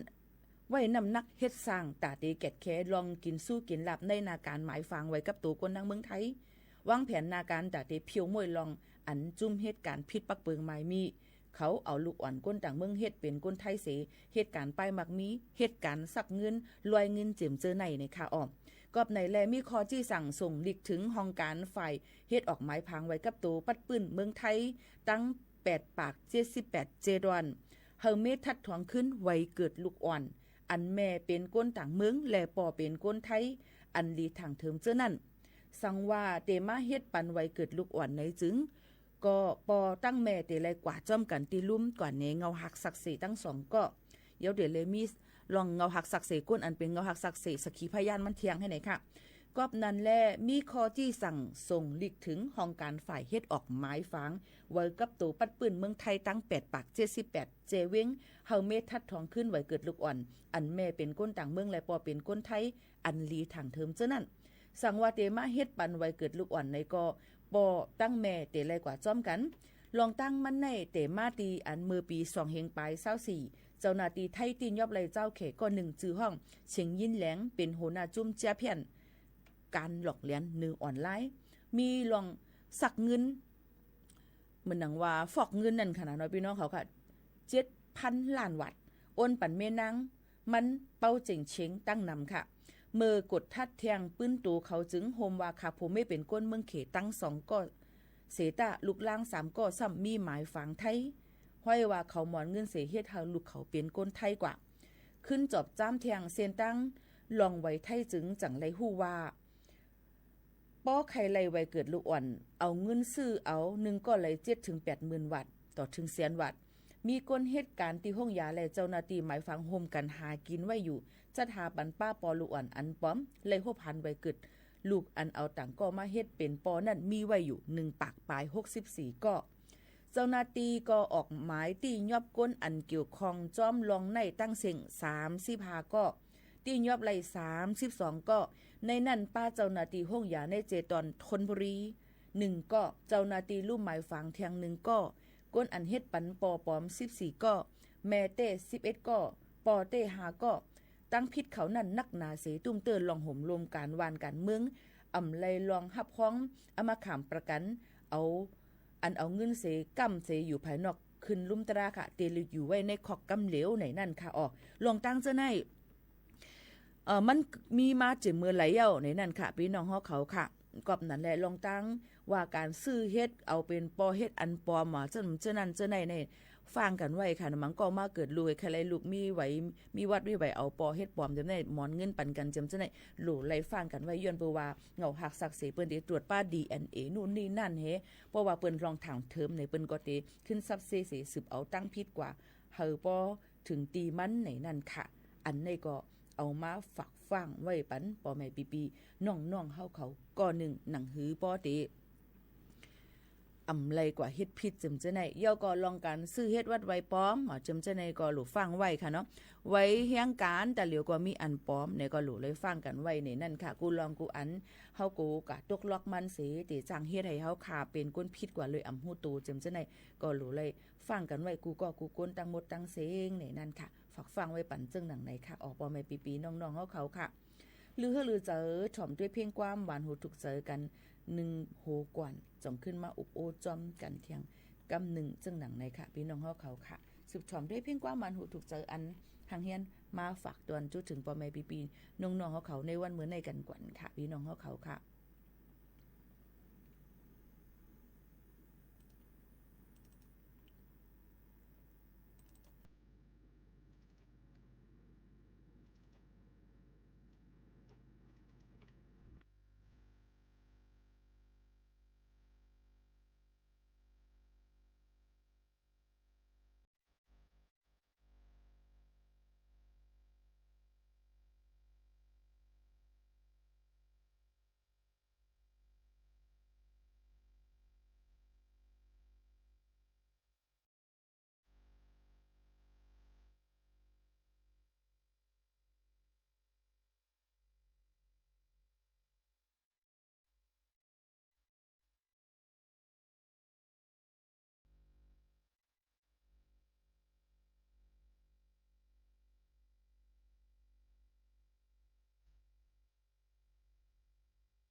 ค่ะอยู่เป็นอ้อยก็อ้อยเซจ้อมกันในตอนการเฮาค่ะใน10โมงถึง11โมงกลางเนอเลยกลางค่ำว่าเป็นเมืองเฮาหมังก็ถามว่าตั้งเรดิโอออมล้มวิทยุนั่นกลางคืนนั่นจ่องตึกเปิดอยู่5เปิดเหมือนเก่าค่ะก็เฮาอยู่ที่ห้องบ่อยเซ็งเนี่ยค่ะก้อยกาเพิ่มเติมปัน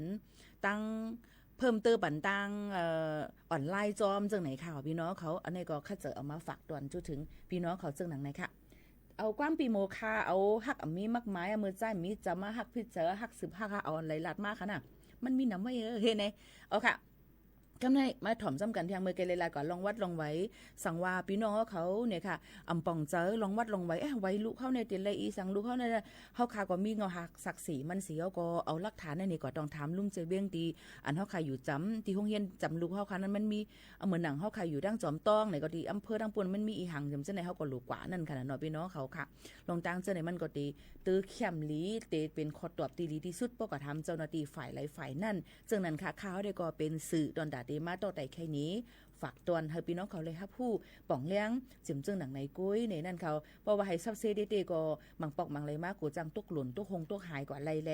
อำเลยหันวัดไว้เฮียก็ลาดกว่าในกูจังพิษผลและมันจะหยาบตอนดับพี่น้องเขาจึงหนังในค่ะออกกำนันแค่ดอป่องเจอบ้านเฮียก็ให้เข้าใจกันกูก็กูก้นเสกำในอันนี้มาฝากตอนจนถึงพี่น้องเขากูก็ในนั่นค่ะให้มีลองตั้งป้ายอยู่ลีเต็มโทนเฮียก็ให้ก้าวของคายม้านนาการอันเฮ็ดอยู่นั่นเนี่ยก็คึงปองให้สร้างให้ลีแต่เหลียวก็ยังถึงมีเจ้าหน้าที่ปืนกาสุ่มกดจัดกดทัดด้วยหลายๆตีอยู่ก็เฮาฟังอยู่ฟังกินกันจ้อมนี่นั่นค่ะเยก็ติลาดว่าการเป็นได้นาตัวเตี้ยนอันขายตีลิ้นอันเป็นขายประกันหนวดจำเจ้าในค่ะเนาะหรือเลยฟังไว้มันเป็นพิษปักเปิงใบมีค่ะนะนาการบางอันแห่งการยันเมืองเหตุการณ์อำไลจำเจ้าในก็หรือเลยฟังกันไว้จ้อมเนี่ยฝากฟังไว้ปั่นกูก็ฟังอยู่ฟังกินกันเบอร์พองดีวัดเปิ้นกดจัดกดทัดวันเมืองเปิ้นเฮามันป้อมีลองกัดเย็นและมีลองสุกยุงอ่อนอันนั่นเนี่ยค่ะโยก็มือว่าในกติหันว่ามีคนกับมือว่ามือซึนมีสองก้อยค่ะเนาะกับเวียนตกโขได้ตั้งนำไม่ปิ้งนั่นก่อหนึ่งอสัก17ว่าอูเมมสนใจตรงนี้นั่นเป็นคนไต้เฮาค่ะแนวค่ะเจ้าไหนแทงเยอะก็แทงก่อหนึ่งก็ซ้ำเวียนตกที่สะพานดอนจันทร์ที่เป็นเล่นแห้งกันนั่นเนี่ยที่ตั้งหน่วยทางหลวงเจ้าไหนก็มีมาอันนี้ก็มันเปลี่ยนโดยลองป้ายเจอเยอะก็ลองนาตีการงานอันที่เฮาค่ะเหตุการณ์เหมือนหนังกลางเจอเงินต้องกับบ่เลยนำเจ้าไหนก็ได้มีมาก็กูก็ให้ลูกจึงขึ้นมาคึงปองให้สร้างในอย่าไปวนปวดเลยค่ะอาสาเข้าค่านั่นแต่ได้อย่างมาต่อถึงกูก็นั่นเนี่ยค่ะเลยเรื่องผ่านมันอยากมาเต้ๆในให้วนหันถึงจังไหนสิอย่าไปวนปอดอย่าไปวนพิษเอาอาซักใส่ใจก่อนแรกเลยลองตั้งค่าเหียมตูเจ้าเก่าตายซีอีทเนี่ยย้อนฝากฟังไว้ปั่นกูก็กูก้นค่ะผัดยันพี่น้องเขาเมื่อกากวนยาวค่ะขอบใจถึงกูก็ที่ไว้ข้าวย่ามมีกาคันมาถ่อมจำกันที่ในย้อนสู่ปั่นกูก็อยู่ลิกินวันค่ะม่อนๆค่ะผัดยันมือดังเพียงความหักมีมักไม้ในเสพผัดยันมือก่อนจงขึ้นทบกันเที่ยงมือผูกค่ะเมื่อในม่อนๆค่ะขอบใจค่ะ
สถานีวิทยุกระจายเสียงแห่งประเทศไทยและเครือข่ายทั่วประเทศเสนอข่าวต้นชั่วโมงรู้เร็วรู้จริงเกาะติดทุกสถานการณ์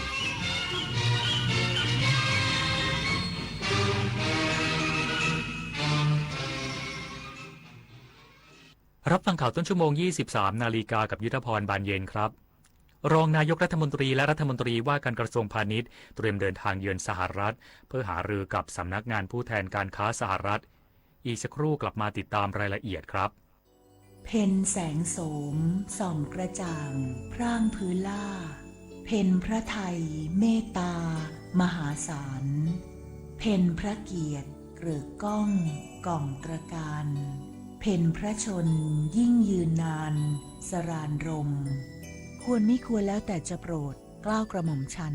คณะผู้บริหารข้าราชการและเจ้าหน้าที่สถานีวิทยุกระจายเสียงแห่งประเทศไทยกรมประชาสัมพันธ์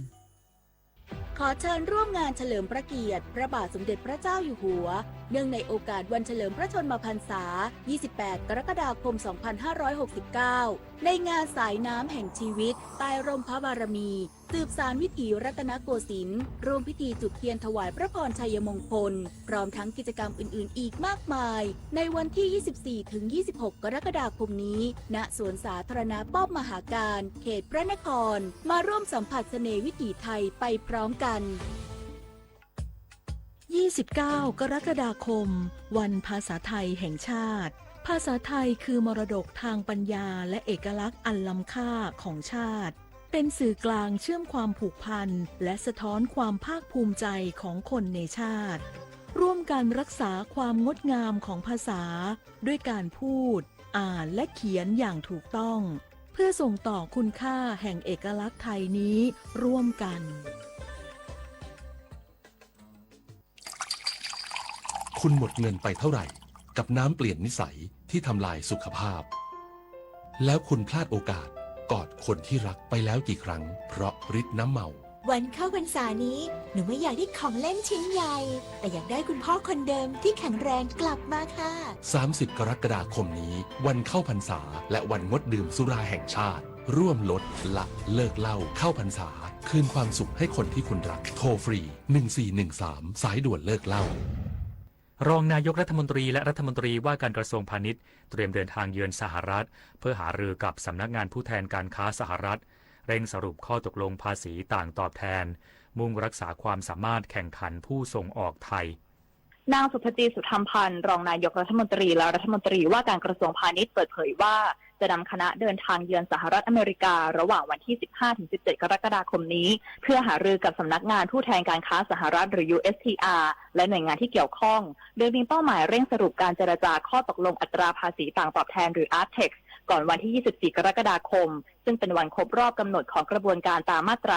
122 โดยไทยคาดหวังว่าการสรุป ARTEX จะเป็นปัจจัยสนับสนุนการพิจารณาภายใต้มาตรา 301 ของสหรัฐและช่วยลดความไม่แน่นอนด้านมาตรการภาษีให้แก่ผู้ประกอบการไทยนอกจากนี้ไทยจะเสนอข้อยกเว้นภาษีสินค้า 6 กลุ่มกว่า 1,000 รายการครอบคลุมสินค้าเกษตรเช่นข้าวหอมมะลิสินค้าแปรรูปผลิตภัณฑ์ยางพาราและสินค้าอุตสาหกรรมบางประเภทซึ่งเป็นสินค้าที่สหรัฐผลิตไม่ได้และใช้เป็นวัตถุดิบในภาคการผลิตพร้อมยืนยันจุดยืนในประเด็นที่ไม่สามารถยอมรับได้เช่นการเปิดให้ใช้สารเร่งเนื้อแดงและเงื่อนไข Country of Concern ที่อาจกระทบต่อการเจรจาการค้าของไทยกับประเทศอื่นได้ในอนาคตปุริมปัตย์ โสภาภาครายงาน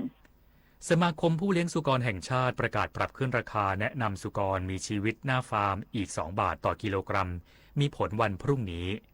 สหกรณ์ผู้เลี้ยงสุกรชลบุรีจำกัดร่วมกับสมาคมผู้เลี้ยงสุกรแห่งชาติออกประกาศปรับขึ้นราคาแนะนำสุกรมีชีวิตหน้าฟาร์มสำหรับสมาชิกและเกษตรกรผู้เลี้ยงสุกรอีก2 บาทต่อกิโลกรัมโดยจะมีผลตั้งแต่วันพรุ่งนี้ส่งผลให้ราคาแนะนำสุกรมีชีวิตหน้าฟาร์มในพื้นที่ภาคตะวันออกปรับเป็น 68-71 บาทต่อกิโลกรัมจากเดิม 66-69 บาทต่อกิโลกรัมขณะเดียวกันสมาคมผู้เลี้ยงสุกรภาคกลางตอนบนเพื่อการค้าปรับราคาแนะนำสุกรมีชีวิตหน้าฟาร์มเพิ่มขึ้น2 บาทต่อกิโลกรัมเช่นกันส่วนสมาคมการค้าผู้เลี้ยงสุกรภาคใต้ยังคงราคาแนะนำสุกรมีชีวิตหน้าฟาร์มไว้ที่70 บาทต่อกิโลกรัมด้านชมรมผู้เลี้ยงเป็ดไข่ได้ประกาศปรับราคาไข่เป็ดหน้าฟาร์มจากฟองละ4 บาท 60 สตางค์ เป็น4 บาท 80 สตางค์ต่อฟอง หรือเพิ่มขึ้น 20 สตางค์ต่อฟอง คิดเป็น 6 บาทต่อแผง 30 ฟอง เป็นผลจากต้นทุนวัตถุดิบอาหารสัตว์ที่ยังอยู่ในระดับสูง แม้ต้นทุนบางรายการเริ่มทรงตัวชวนันท์ มาลี รายงาน ผู้ว่าราชการจังหวัดภูเก็ตสั่งตรวจเข้มสถานประกอบการทั่วจังหวัดเพื่อยกระดับมาตรการความปลอดภัย นายชนลิน เกิดสมผู้ว่าราชการจังหวัดภูเก็ตสั่งการให้องค์กรปกครองส่วนท้องถิ่นทั้ง 19 แห่งและหน่วยงานที่เกี่ยวข้องลงพื้นที่ตรวจสอบสถานประกอบการทุกประเภททั่วทั้งจังหวัดภูเก็ตพร้อมยกระดับมาตรการด้านความปลอดภัยหลังเกิดเหตุเพลิงไหม้ร้านอาหารและสถานบันเทิงในกรุงเทพมหานครซึ่งมีผู้เสียชีวิตและได้รับบาดเจ็บหลายรายทางนี้สั่งให้ตรวจเข้มระบบป้องกันอัคคีภัยทางหนีไฟอุปกรณ์ดับเพลิงมาตรฐานอาคารและความพร้อมในการรับมือเหตุฉุกเฉินรวมทั้งกำชับให้มีการฝึกซ้อมแผนเผชิญเหตุอย่างต่อเนื่องเพื่อให้สามารถรับมือเมื่อเกิดเหตุได้อย่างมีประสิทธิภาพอย่างไรก็ตามผู้ว่าราชการจังหวัดภูเก็ตระบุว่าแม้ว่าเหตุการณ์ดังกล่าวจะไม่ได้เกิดขึ้นในพื้นที่แต่ทุกหน่วยงานต้องนำมาเป็นบทเรียนและทบทวนมาตรการความปลอดภัยเพื่อนำมาประเมินความเสี่ยงอย่างรอบด้านสร้างความเชื่อมั่นให้กับประชาชนนักท่องเที่ยวและผู้ประกอบการพร้อมยืนยันว่าจังหวัดภูเก็ตจะบังคับใช้กฎหมายและมาตรฐานด้านความปลอดภัยอย่างเคร่งครัดเพื่อป้องกันไม่ให้เกิดเหตุลักษณะเดียวกันในอนาคตเพราะจังหวัดภูเก็ตเป็นเมืองท่องเที่ยวระดับนานาชาตินวพันธ์ พรายพันธ์ สวทภูเก็ตรายงานน้ำมันทุกหยดมีค่ารู้ใช้รู้รักษาวันข้างหน้าไม่ขาดแคลนจบข่าวยุทธพร บานเย็นอ่านรับฟังข่าวครั้งต่อไปเวลา 6 นาฬิกาครับ ติดตามข่าวที่นำเสนอไปแล้วได้ที่ www.thainews.prd.go.th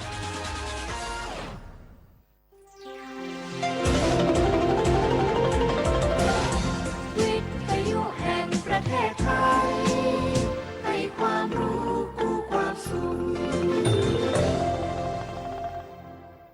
ต่อไปนี้ขอเชิญท่านฟังรายการเพื่อนฝันดำเนินรายการโดยจารุลิน มุสิกพงศ์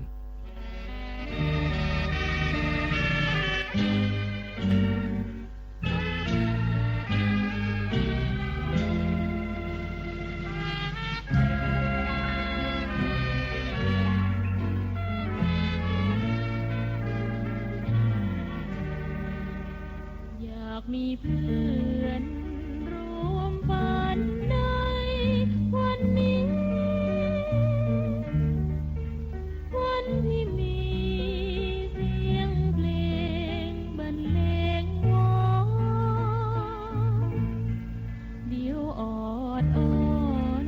เดี๋ยวเรื่องลื่นแสนชื่นบา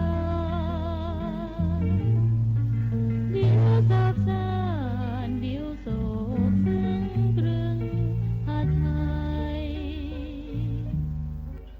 ชั่วโมงที่2ของเพื่อนฝันวันจันทร์ที่13กรกฎาคม2569ผู้ควบคุมเสียงยังคงเป็นสายชนดีซังค่ะเพลงแรกในช่วงนี้ฉันคนไทยคำร้องเป็นของคุณคงศักดิ์คำสิรินะคะทำนองโดยครูเอื้อค่ะ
ทำกิจการงานส่วนตัวฉันคนไทยจะพิวานสร้างครอบครัวฉันทิ้งตัวคนประมาทเชื้อชาติไทย นั่นคือเพลงฉันคนไทยผลงานของคุณคงศักดิ์คำสิริและครูเอื้อร่วมกันค่ะต่อได้ผลงานของพลตรีหลวงวิจิตรวาทการนะคะจากละครเรื่องน่านเจ้าปี 2482 ชื่อเพลงไกลแสนไกลคุณสายสวัสดิ์บุญยเกษานนท์ขับร้องนำ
จบไปแล้วนะคะเพลงไกลแสนไกลโดยคุณสายสวัสดิ์บุญยเกษานนท์ผลงานของพลตรีหลวงวิจิตรวาทการค่ะจากละครเรื่องน่านเจ้าปี 2482 ท่านผู้ฟังคะคืนนี้เราจะฟังเพลงผลงานของครูเพลงต่างๆนะคะเริ่มต้นผลงานของครูพยงมุกดาศิลปินแห่งชาตินะคะท่านมียศนาวาตรีเป็นทั้งนักร้องนักแสดงนักแต่งเพลงระยะแรกก็ประจำอยู่วงดุริยางค์กองทัพเรือมีผลงานนับพันเพลงเป็นศิลปินแห่งชาติสาขาศิลปะการแสดงเพลงไทยลูกทุ่งและเพลงไทยสากลประจำปี 2534 เราจะเลือกนักร้องที่ขับร้องเพลงผลงานของคุณพยงมุกดานะคะคือคุณบุษยาค่ะเพลงดารณีดาริกาเพลงชีวิตนาวีและเพลงเพื่อนใจนักเพลง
นั่นคือผลงานของคุณพยงมุกดาศิลปินแห่งชาติและขับร้องโดยคุณบุษยารังสีจบไปแล้วนะคะครูเพลงท่านต่อไปคือครูนครมงคลายนค่ะเป็นทั้งนักร้องนักดนตรีนักแต่งเพลงแล้วก็เป็นราชาเพลงแปลงชื่อดังในอดีตนะคะเป็นคนมีอารมณ์ขันเคยเป็นแชมป์ร็อกแอนด์โรลแห่งประเทศไทยนอกจากนี้ท่านยังโดดเด่นในการร้องเพลงโฆษณาแล้วก็เพลงแปลงต่างๆรวมทั้งแต่งเพลงลูกกรุงเอาไว้ก็หลายเพลงเป็นศิลปินยุคเดียวกันกับครูพยงมุกดาศิลปินแห่งชาติคืนนี้เราฟังคุณเพ็ญศรีพุ่มชูศรีศิลปินแห่งชาติขับร้องเพลงผลงานของครูนครมงคลายนเริ่มด้วยบางปะกงวิหกในกรงทองและคีรีบูรณ์หลงรัง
ช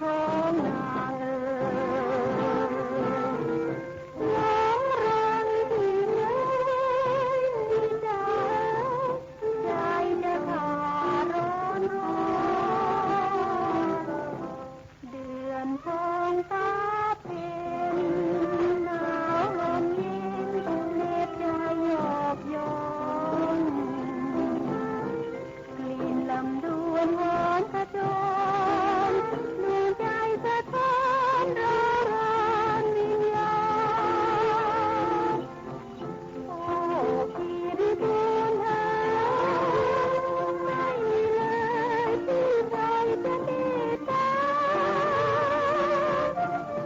ไร้ที่ดินมาข้ามล้นน้ำจะล้นน้ำ ที่จบไปนั้นเป็นผลงานเพลงของครูนครมงคลายนค่ะ ขับร้องโดยคุณเพ็ญศรีพุ่มชูศรีศิลปินแห่งชาติ มาถึงผลงานของครูประเทืองบุญยประพันธ์ศิลปินที่สร้างสรรค์ผลงานประเภทลูกทุ่งและลูกกรุงค่ะ และที่น่าทึ่งก็คือท่านเป็นผู้พิการสายตาตั้งแต่อายุ2 ขวบ แต่ก็สามารถที่จะสร้างสรรค์เพลงที่ไพเราะได้นะคะ เริ่มต้นครูประเทืองฝึกฝนดนตรีที่โรงเรียนสอนคนตาบอดค่ะ ก็เลยเชี่ยวชาญทั้งการเล่นดนตรีและการประพันธ์เพลง คืนวันนี้หม่อมราชวงศ์ถนัดศรีสวัสดิวัฒน์จะขับร้องเพลงของครูประเทืองบุญยประพันธ์3 เพลง เพลงแรกทาราระทม ต่อด้วยทะเลระทม และสัญญาสวาท ท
กั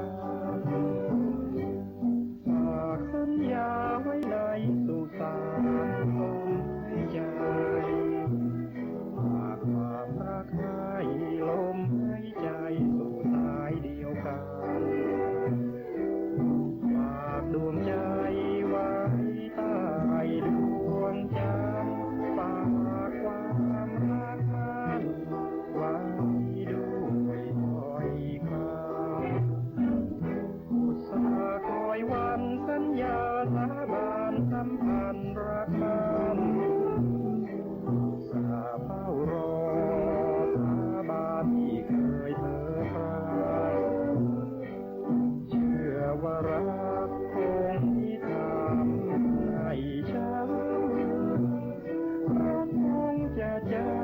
ำคำสัญญาได้ดีฝากสัญญาไว้ในสุสานลมหายใจฝากความรักให้ลมหายใจสู่สายเดียวกันฝากดวงใจไว้ใต้ดวงจันทร์ฝากความรักมันไว้ด้วยถ้อยคำฝากคอยวันสัญญาสาบานสัมพันธ์รักมันสาเฝ้ารอสาบานที่เคยเธอพรางเชื่อว่ารัก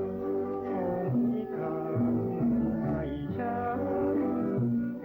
รักคงจะจำคำสัญญาได้ดี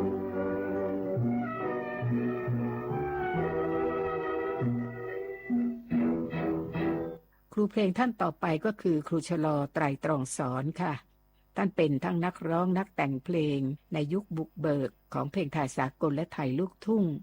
ผลงานมีเนื้อหาเสียดสีสังคมเสียดสีการเมืองในยุคของจอมพลป.พิบูลสงครามนะคะจนทำให้บางเพลงเนี่ยถูกห้ามออกอากาศในขณะนั้นเลยทีเดียวคืนนี้ฟังคุณชาญเย็นแขขับร้องเพลงของครูชลอไตรตรองสอนมีเพลงอกสาวแม่นางเอ่ยดวงแขและทูลหัวจ๋า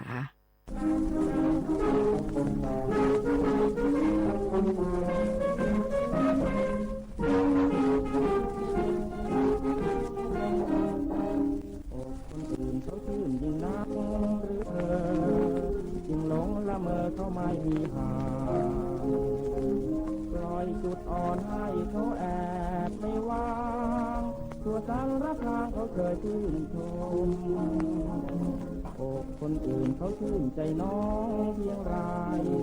จึงฝังกายใจลงไปนิยมอกหมดอ่อนจนเขาเบื่อไม่ชมจะต้องระทมน้ำตาหลวงรีมาเถิดนาแม่มายายีอกที่ยังไร้ราคีคอยเฝ้าคอยอกยุพินคำคืนทวินตรวนคำอกเจ้าก่าวเพราะถูกลมเล้าเล่าคลอหมดสวยมอสอบเพราะใจเจ้าตามอกเหนื่อยอ่อนนอนวิตกหมดทางใครเราเขาทำให้ทำอกมา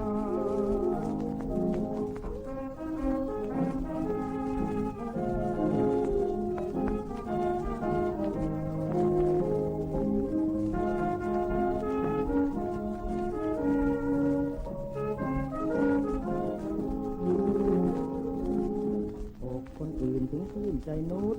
นงยาวเพียงร้อนให้เมาแล้วเขาก็ควางอกอ่อนๆวอนขอจูบอกนางเจ้าหลงลุ้มรางเขาจมชื่นใจปากคนอื่นหวานชื่นแต่แท้ใจสามเจ้าเสียตัวงามเขายามเจ้าได้อกอ่อนๆนอนรู้สึกวันไหวเจ้าเสียเขาไปร้องไห้ปลอบตัวมาเถิดมาแม่มายาใจอกที่ยังคอยระลัวอกสาวแม่นางเอ๋ยแม่ชั่ว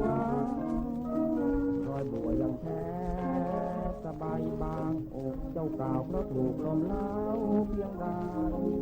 อย่าทุกข์ดวงในหัวใจมองมาอุ่นเพียงเพิ่งรุ่นเรื่องราวอกสาวแม่นางจะปั่นให้งาม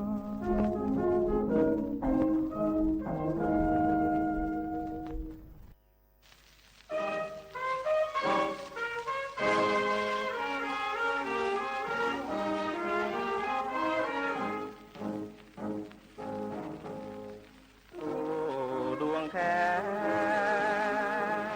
เพียงยนต์ชมแม่ตะลึงรานสอนรักปากสถานเตียวสานดวงฤดีรางทองสองแก้มแย้มยิ้มดังเอื้อนวจีสามโลนวลชวีงามใดบ่เทียมทันเนตรอาคราวแสงดาวบ่เปรียบแจ่มจันทร์ชมยงโอ้ไกลปานสองพันหน้าคล้าวคลึงเอวองค์ยามลีลาขวัญตาแม่เอ๋ยใครกลืนสมส่วนชวนคนึงติดใจตรึงยาวยวนใจร้อนร้อนแม้นสีปราดไม่ตายก็หมดลายชมชมบางอ้อนถึงองค์นารายณ์จะแปลงกายยังแพ้งามงอนขวัญแม่ดวงสมรนิ่งบางอ่อนนวลแพ้แม่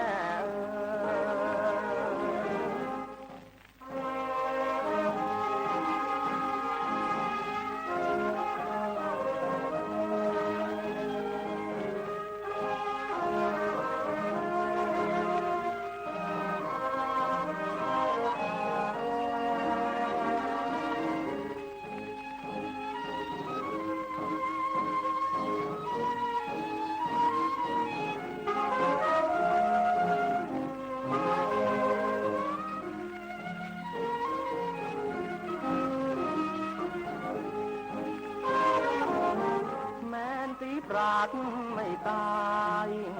ก็หมดลายชมชมบางอ้อนถึงองค์นารายณ์จะแปลงกายยังแพ้งามงอนขวัญแม่ดวงสมรนิ่ง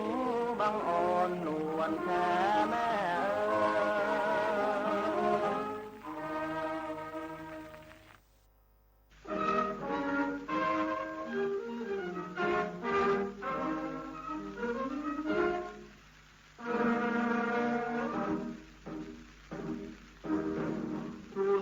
คนดีเทวีอยากขอ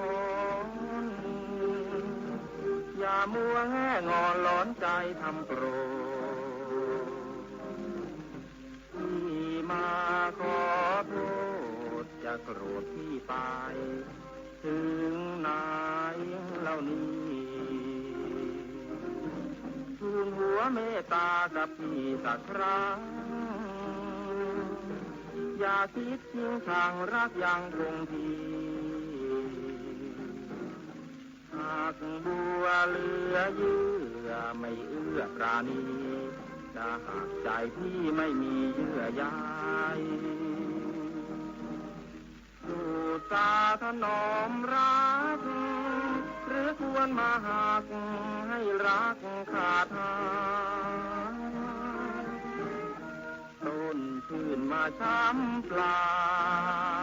ยหัวใจจะขาดลงแล้วแก้วตาทูลหัวคนดีปราณีสักนิดอย่ามัวหลงผิดเชื่อคนอิจฉาที่มาสารภาพรับบาปการดา ยกโทษเถิดนะแก้วตาทูลหัว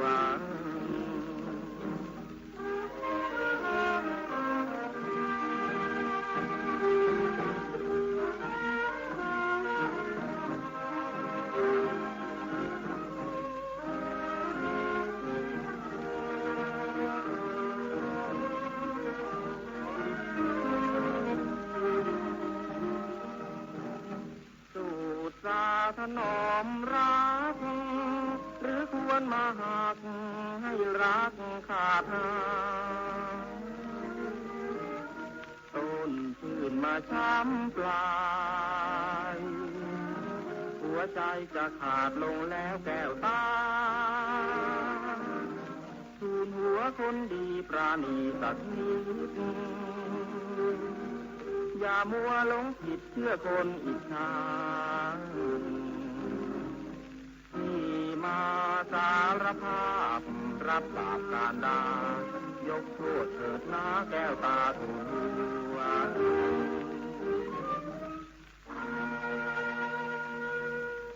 สุดท้ายจะเป็นผลงานของครูเบนจามินนะคะ เป็นทั้งนักร้องนักแต่งเพลงรุ่นเก่าที่ได้รับฉายาว่าราชาเพลงรำวงเคยสร้างและกำกับภาพยนตร์แล้วก็เขียนบทละครและบทภาพยนตร์หลายเรื่องทั้งยังได้ร่วมแสดงด้วยและท่านเป็นแนวเสียงของครูสุรพลสมบัติเจริญคือเสียงคล้ายกันมากรุ่งโรจน์ในช่วงปี 2490 ถึง 2495 ค่ะเนื่องจากท่านเป็นราชาเพลงรำวงเราก็จะฟังเพลงรำวงที่ครูเบนจามินแต่งนะคะแล้วก็ขับร้องกับคุณวรนุชรำวงเทพธิดาในฝันและรำวงกระต่ายหมายจันทร์เพื่อนฝันในคืนนี้สายชนดีซังดิฉันจารุรินทร์ มุสิกพงศ์พบกันใหม่ในวันพรุ่งนี้สวัสดีค่ะ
วิทยุแห่งประเทศไทย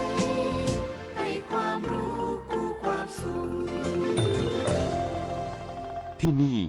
สถานีวิทยุกระจายเสียงแห่งประเทศไทยกระจายเสียงจากอาคารถนนวิภาวดีรังสิตกรุงเทพมหานครบัดนี้การกระจายเสียงสำหรับวันนี้ไว้แต่เพียงเท่านี้โปรดติดตามรับฟังการกระจายเสียงของทางสถานีวิทยุกระจายเสียงแห่งประเทศไทยได้ใหม่เริ่มตั้งแต่เวลา 5 นาฬิกาเป็นต้นไปขอความสุขสวัสดีแด่ท่านผู้ชมทุกท่านราตรีสวัสดิ์